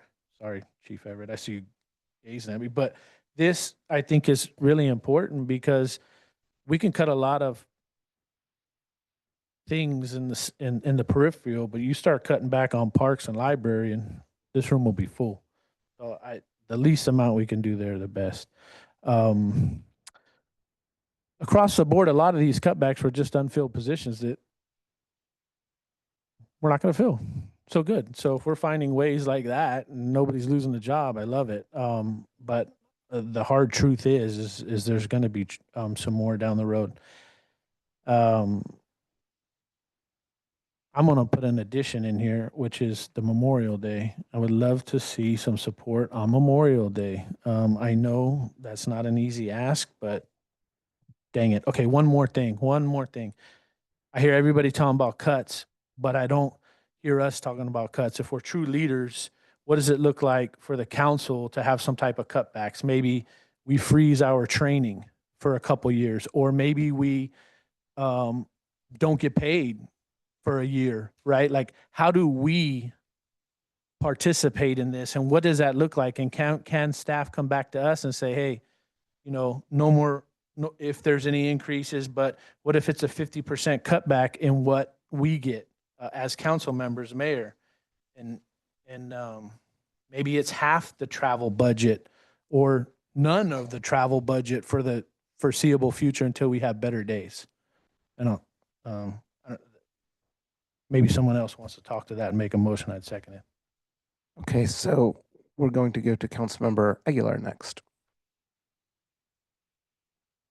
Thank you, Mayor Gonzalez. Thank you, everyone, for all the time and effort that you put into this. I know it's a lot of hard work, and I know, we in our finance committee, we came back with some bold requests, and you came close to bringing, we had an operating deficit, and when we went in to ask to bring that operating deficit closer towards what our net revenue is, you came close to that, and pats on the back for doing that. I think there were some things that we talked about in the chart with regards to human services, the gap analysis study. When I was on the Human Services Commission, the gap analysis study was something that basically opened our eyes to let us know that we do have mental health. We do have a gap in addressing mental health concerns. That's one of the biggest issues in San Leandro. And then we had the issue with Stephen Taylor. And so, we talked about the pavilion and memorial. I think that's something that, I'd like to see move forward to update that gap analysis, because that gap analysis study we had was probably 10 years ago. So that, I would promote that with regards to immigration services. I can see folks can go and get that at the county. But I would like to see if the county would coordinate with us to provide that in the senior center to get them to pay for it, but provide it here in our city. And I would not like to see senior lunches. As somebody who ran a nonprofit, the seniors look forward, and that's sometimes their only way of socializing with folks is to participate in that senior lunch. We talked about the rent registry. That's something that we're looking forward towards, and also with regards to the ARU and the encampment cleanup. I think that's something that we need to focus on. We had folks come in today to talk about what's going on at the Hesperian Villas and how they're being antagonized by these folks who are probably dealing with mental health issues and throwing rocks and setting fires to keep themselves warm. I think that's something that we really need to address, and a revenue measure. That's something that we need to all put our heads together to figure out, when is a good time. When can we go out to our voters? And we just gave raises and working together with our unions and our leaders to put forth and make sure that we're addressing our structural deficit. I think the ask in our finance committee meeting is, has been slightly addressed, but I think that adding to this by talking about a revenue measure, it's all about timing, and I think we need to figure out when is the right time to go out for a revenue measure. But thank you so much for all your hard work and your dedication. I really appreciate it. And those are my comments. Thank you. Councilman Riveros Walton. Thank you all for your work to getting us to tonight. We've spent many hours together in finance. I think I went alphabetically in the previous finance meeting, so appreciate you staying so late. I'll just share some high-level comments, and then I'll just list off my questions, and if there's time, we can do that. Maybe we can consolidate the questions. Maybe my colleagues might also have the same ones, but the lens with which I am looking at this budget is through people. One of community safety, making San Leandro a more affordable place to live, and a place where families and everyone are able to live the lives that they want to lead. And also the other lens that I'm looking at this budget through is being a responsible steward of the public's dollar, and really combing through. My process was mostly analyzing the last the previous biennial budget and then looking at kind of where we are now. There's been a lot of changes since the last budget. We've had a budget. We've had a city reorganization where we've had new departments, consolidation, and some changes. So I just wanted to kind of frame that because a lot of my questions and a lot of my comments will be kind of framed around that. I think to kind of continue pulling on the string of the emergency fund, I think I just want to ensure that we have a policy, because what I can anticipate is that in the coming years, as we head into the middle of the current administration, we will be looking in situations where everything is going to be an emergency, and we need to have a policy in place that we can think about now about what constitutes an emergency, how can we use those dollars, and kind of set some parameters there, because I can anticipate being faced with trying to mitigate some of the impact and not having some guardrails around how to spend those funds. And I think the 20%, that already has a policy in place. But that 5 million, I want to be very careful and put some guardrails now. And if we need to change them, we can change them. But at least we have had a discussion about what are some priorities that we as a council want to consider and ensure that we can at least anticipate some of those emergencies and kind of just put some parameters. So I'll just leave that there. Maybe that's something for finance to discuss, but I do think we need to think about that now. Our heads are somewhat, we're very busy and there's a lot going on, but there's not something immediate in front of us where we can kind of think about it and step away.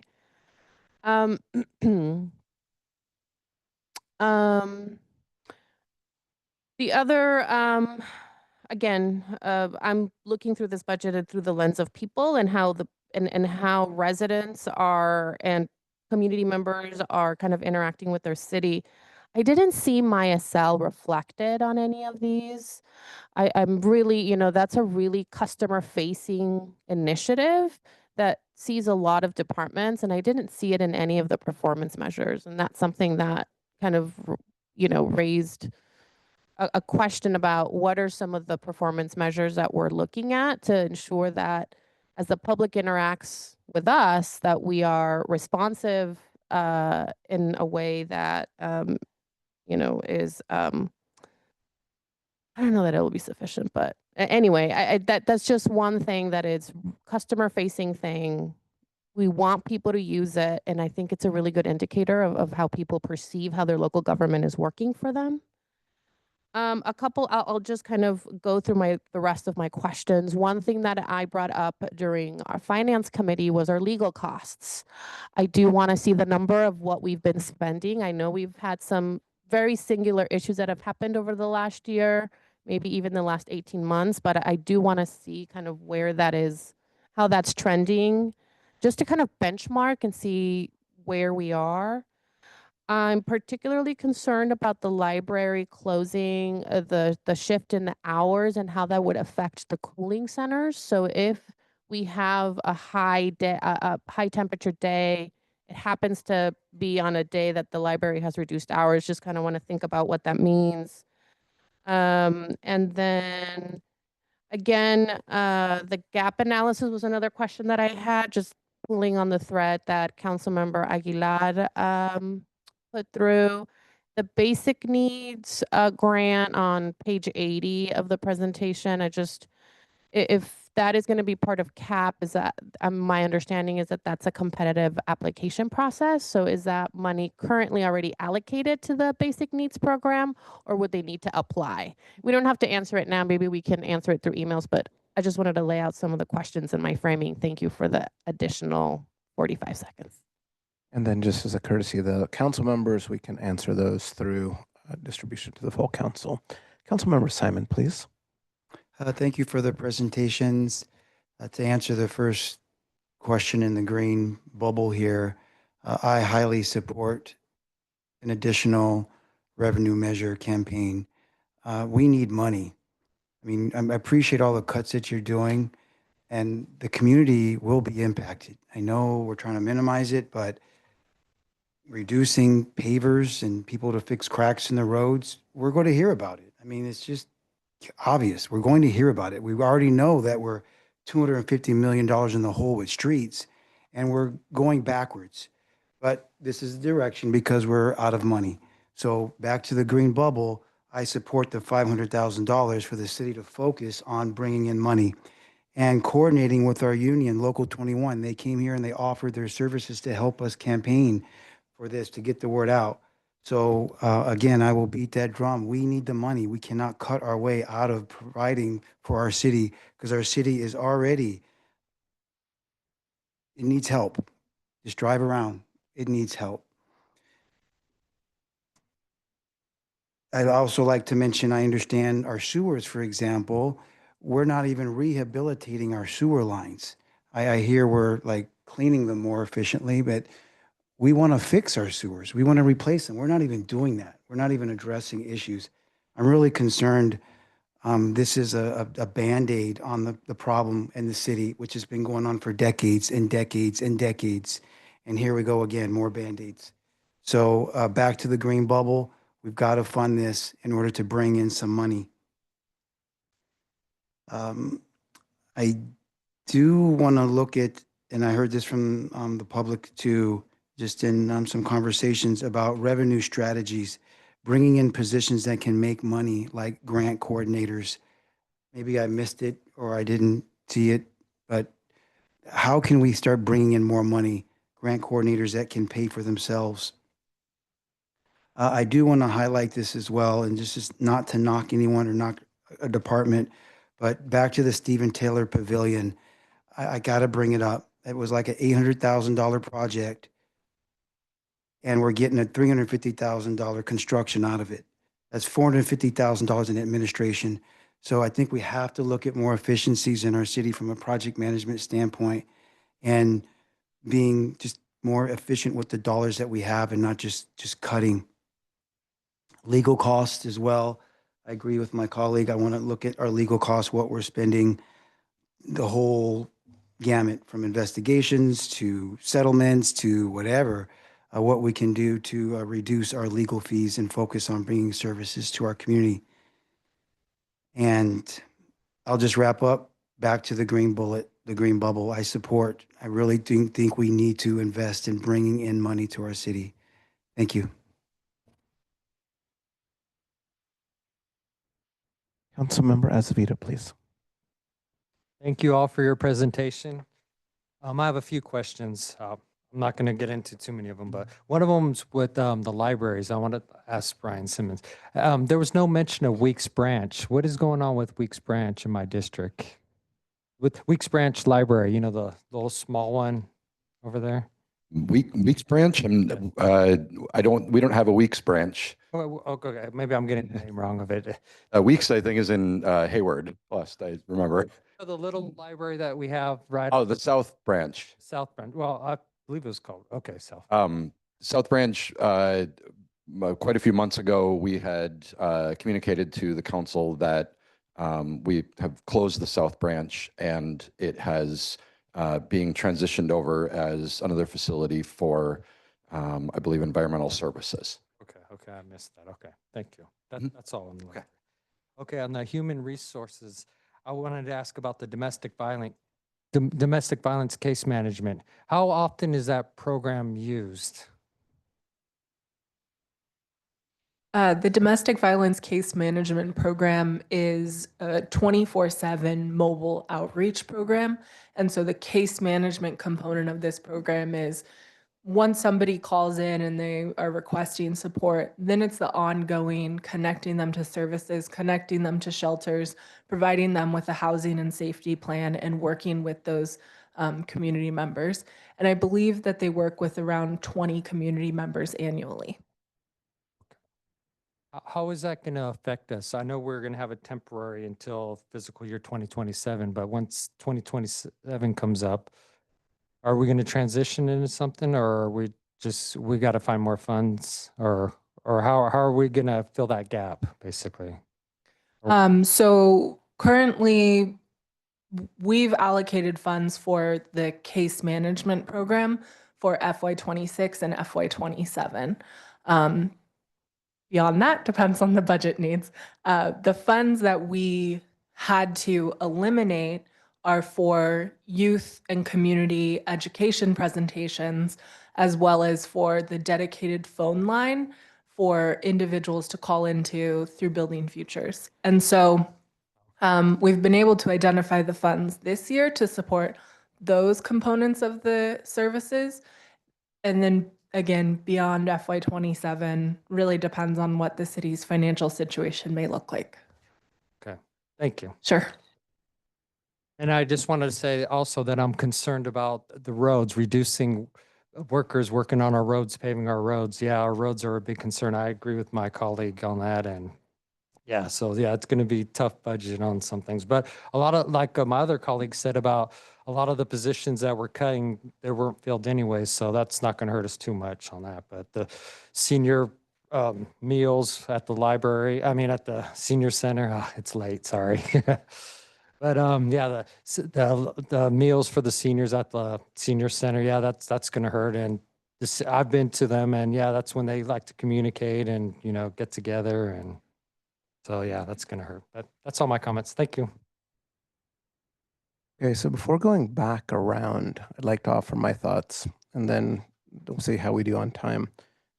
So very quickly, I do want to again thank you, because I know that this has been a very difficult exercise, and as much as painful as it has been, you guys have remained as cheerful as humanly possible, and that kind of teamwork and camaraderie, that spirit of we can get this done, we can figure this out, is really, really appreciated, because this is not the fun stuff.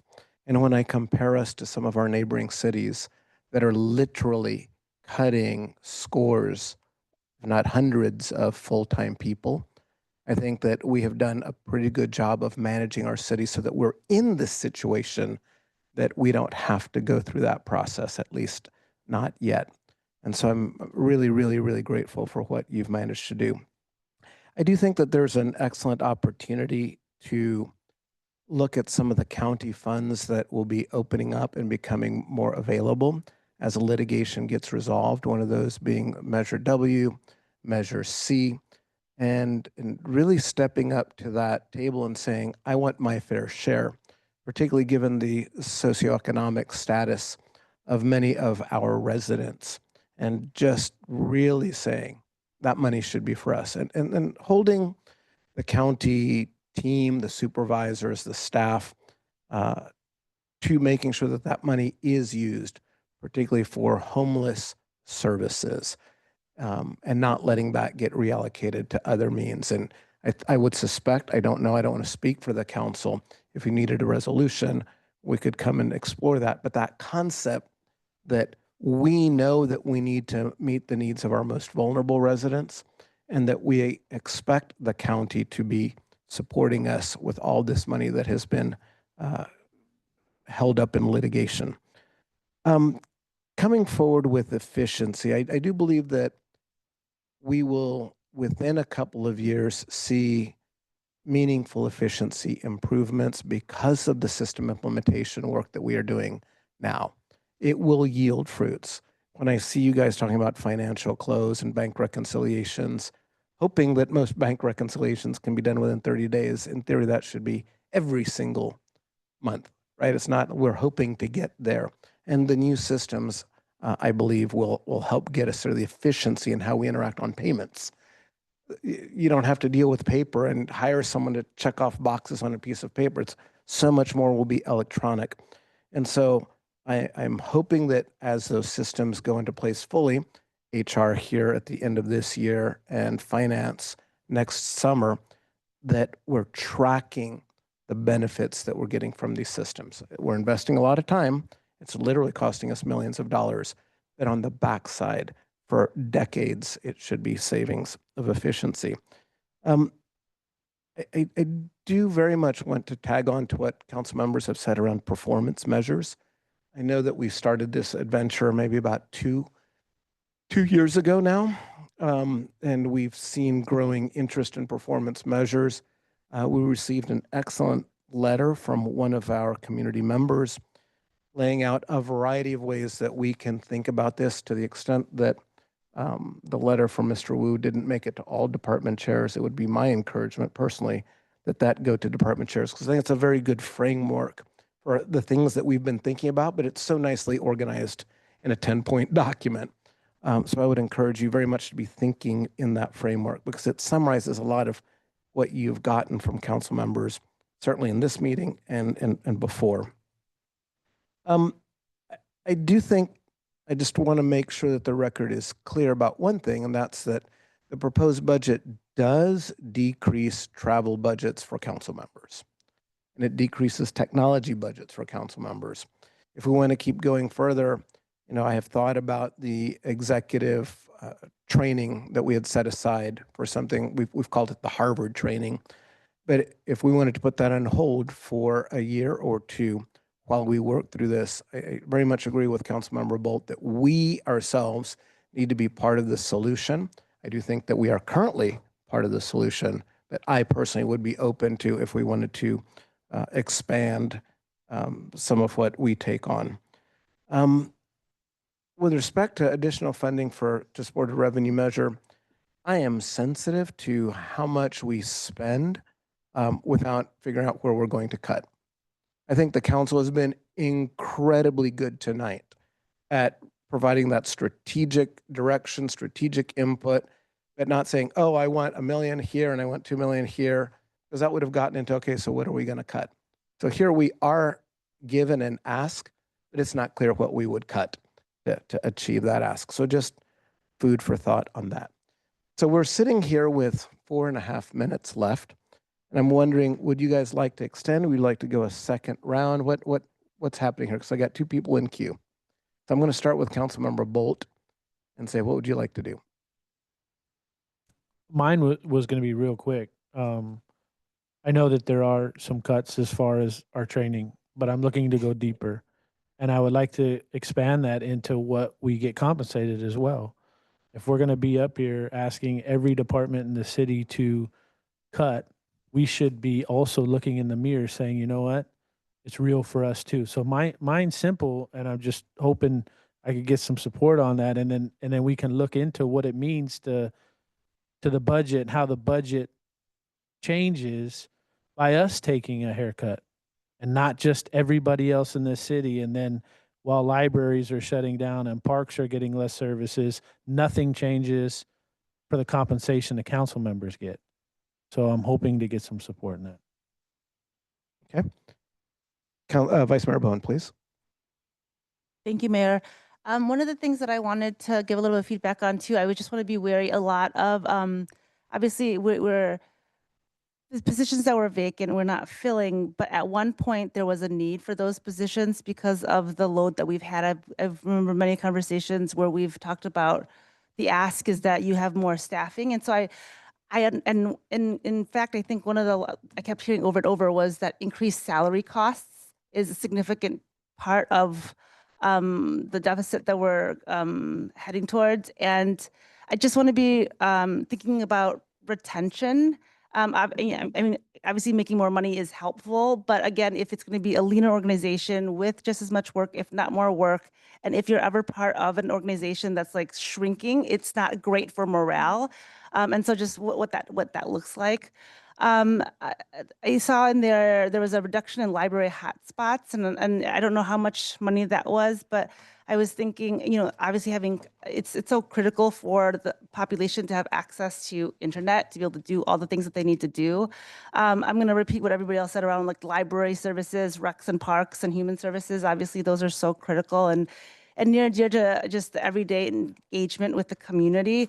The reduced pavement repair, that one is really hard to try to accept. I think that is something I got 3 emails about that just today, right? Like it's such a, it's like front of mind for so many people. And then for the ARPA projects, I would really like it if we funded the Small Business Tech Assistance Program. It's $85,000 and it serves 95 businesses. And if we want our community to thrive, we need economic development and we need small businesses, especially small, diverse businesses, to be able to thrive. And if there's a way to be able to support that program, that would be great. Okay, so at this point in time, I want to do a time check because let me tell you where we are. Big picture. We've got a budget that's been presented to us. That's for $230 million, give or take some millions. I've heard a little bit of rounding around the edges, but I haven't heard a consensus for this budget needs to be changed by some amount. And with that energy of we're going to move to a second, then we're going to vote, and this is what we're going to cut, and this is what we're going to increase. What I'm kind of getting is like we need to stay focused, but I'm not getting that this budget is flawed. So that's what I'm trying to sense. Are we going to try? Are we going to extend time? And are we going to work on changing this budget? Or are we going to work towards an adoption of this budget at our next meeting? Because if we start making changes, then there's a lot that goes into that. So the sense that I'm getting is that we're going to be okay with what's been presented, but I really want to have that quick discussion because if we need to extend the time, we need to extend the time. So if I can get like some kind of, like at least give me a thumbs up, like you're going to be fine with this budget, or if we need to have a discussion, give me some indication here. Because I'm trying to figure out how we manage time. I'm going to go to Councilmember Simon. I think you were in there already. I mean, a big part of this is the green bubble. I mean, are we going for that? That's part of the budget process. I mean, I haven't really heard any other input on that, supporting a revenue measure. Okay. Councilmember Aguilar. Can you punch in, please? We have a work session on next week, Monday? It is a special session that is already pretty long with, I think it's 3 different action items. It's going to be a long meeting already.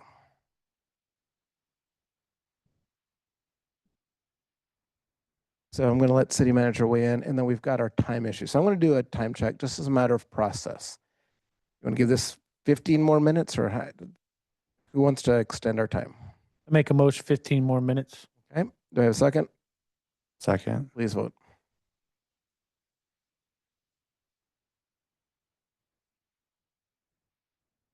Okay, thank you for keeping us. Thank you. All votes are in. Motion passes Thank you unanimous, for keeping 7-0. us legal. I'm going to come back to city manager to try to explain some of the constraints that we face. Thank you, Mr. Mayor. The issue with the next meeting is the timing to get ready for the 16th. So the 16th is the adoption day, and the finance director and her team are going to need Lisa, depending on the changes, they're going to need a lot of time to get ready for that. And if we meet on the 9th with that packet coming out 2 days later, they don't have any time to prepare the packet. So that's why we need to know what the council would like us to do. We're fine with you saying this is great, go forward. That works for us too. Okay, so with that in mind, I'm going to go back to Councilmember Simon. You're still in queue, right? Yeah, as far as extending beyond June 17th, what happens if we go into July? Is there a legal constraint? Question mark. I'm going to start with city attorney. Yes, there's a constraint. According to your city charter, one moment here. The budget adoption no later than June 30th, after the conclusion of the public hearing, which will be on the 16th, no later than June 30th, the council by resolution shall adopt the budget. You'll be out of compliance with your charter. I think there's probably also state law on the same topic, would be my guess. Okay, who's next? Councilmember Votis Walton. I think, I mean, if we set aside money for a revenue measure campaign, I think we need to think about where that would come from, or just to underscore your point. I think there was a comment from the public on, and on the city clerk's presentation on the cost of the special election on the redistricting. And I'm just wondering if, kind of combining the public comment and this, you know, it's a significant cost to put that election on. Just would like to get, maybe it's a question for the next meeting on whether we need to actually put on the special election to put that before the voters. That's a significant cost savings that could offset just setting aside the money for a revenue measure campaign. It is my understanding that there might be a community-led campaign that we might not need this, but I would like to kind of keep that keep the 500,000 kind of socked away, but asking the question, we've budgeted for a special election for the redistricting, not for the redistricting, for the at-large versus district elections. I'm just wondering if that is a savings that we can offset this. The city manager, is that something that we could work through during the course of the year between now and whenever that election is? The question, just because I'm trying to understand which part is, are you saying do not include the 500,000 now and then hope we can save the money on the special election later? Is that what I'm hearing? That's something that's going to be explored, or at least that's why I interpreted your statement.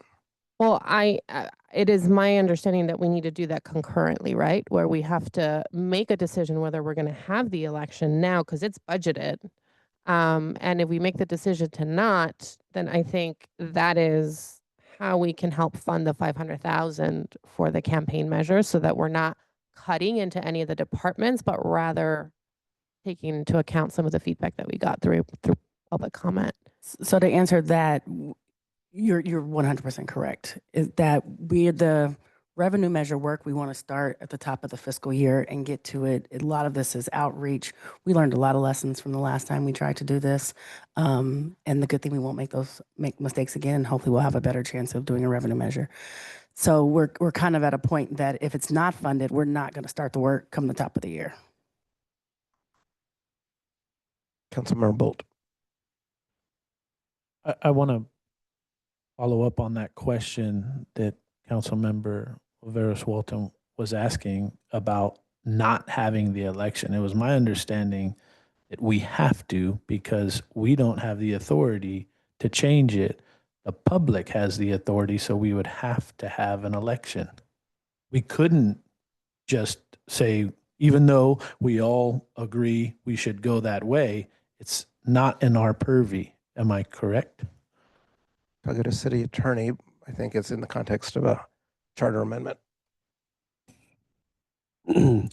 That is our advice, Councilmember Bolt, yes, that a charter amendment vote is required because the way that the elections are defined in our charter is by,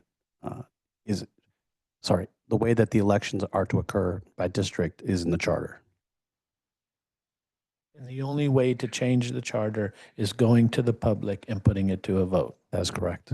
Thank you. Councilmember Simon. As far as the 500,000 needed for the revenue measure, I understand that the 20% reserves is higher than required.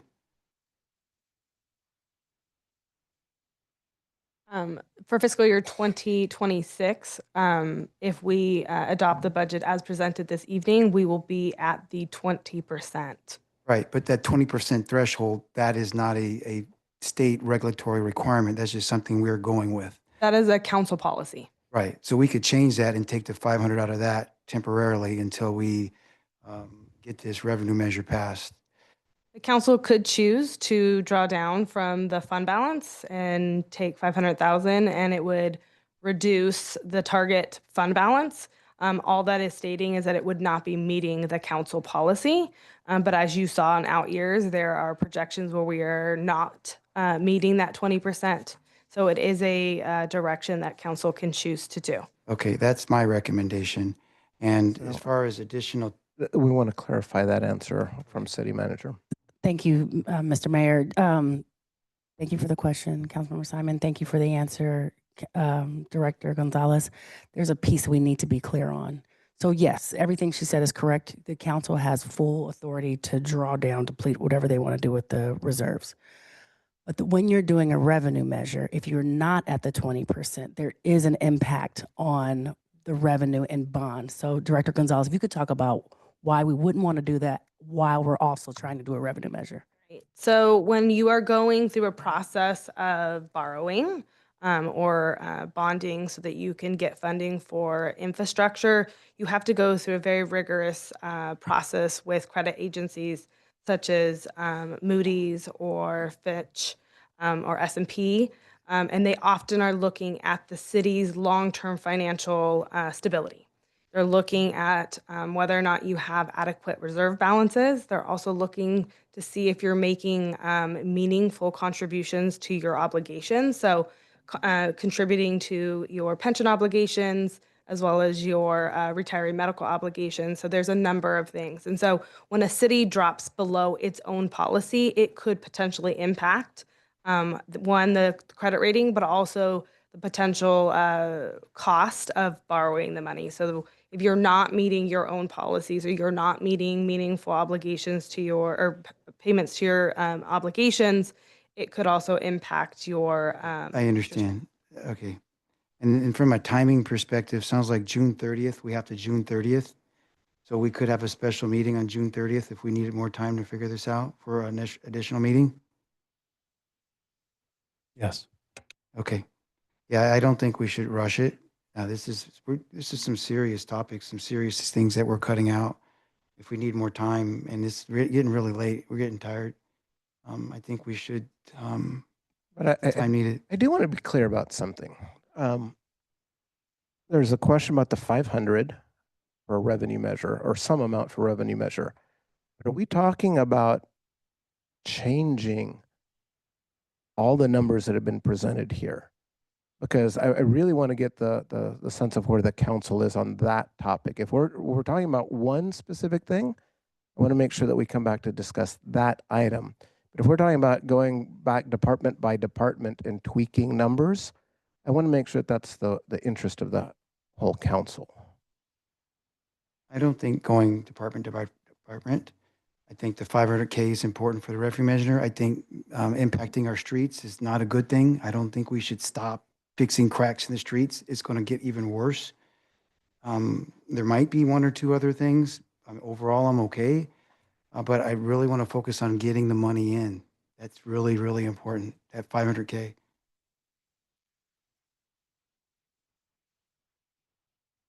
I'm trying to get some kind of consensus out there because I had gotten the sense that we were kind of like, okay, we're fine with this, but this 500 thing has kind of gotten a little bit of life. So I'm going to go to Councilmember Bolt.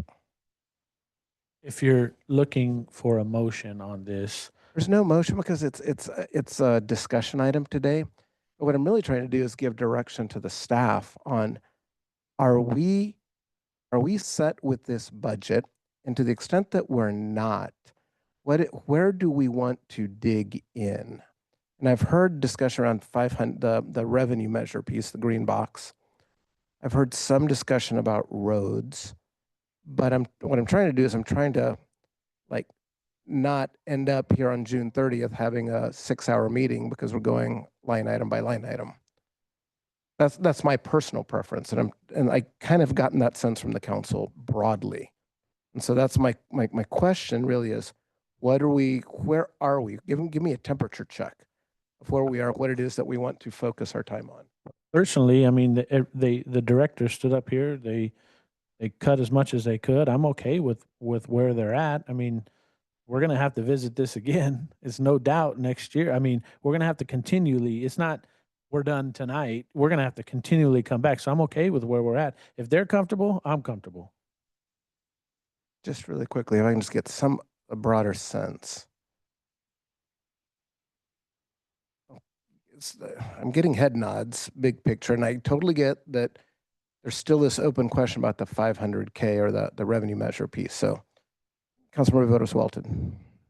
I just wanted to kind of share with my colleagues that we actually did go back to staff, and one of the big things that were not included in anyway, I'm okay with it because it includes the administration for the rent registry program and that FTE. It maintains basic level of services for human services and libraries. It balances a little bit.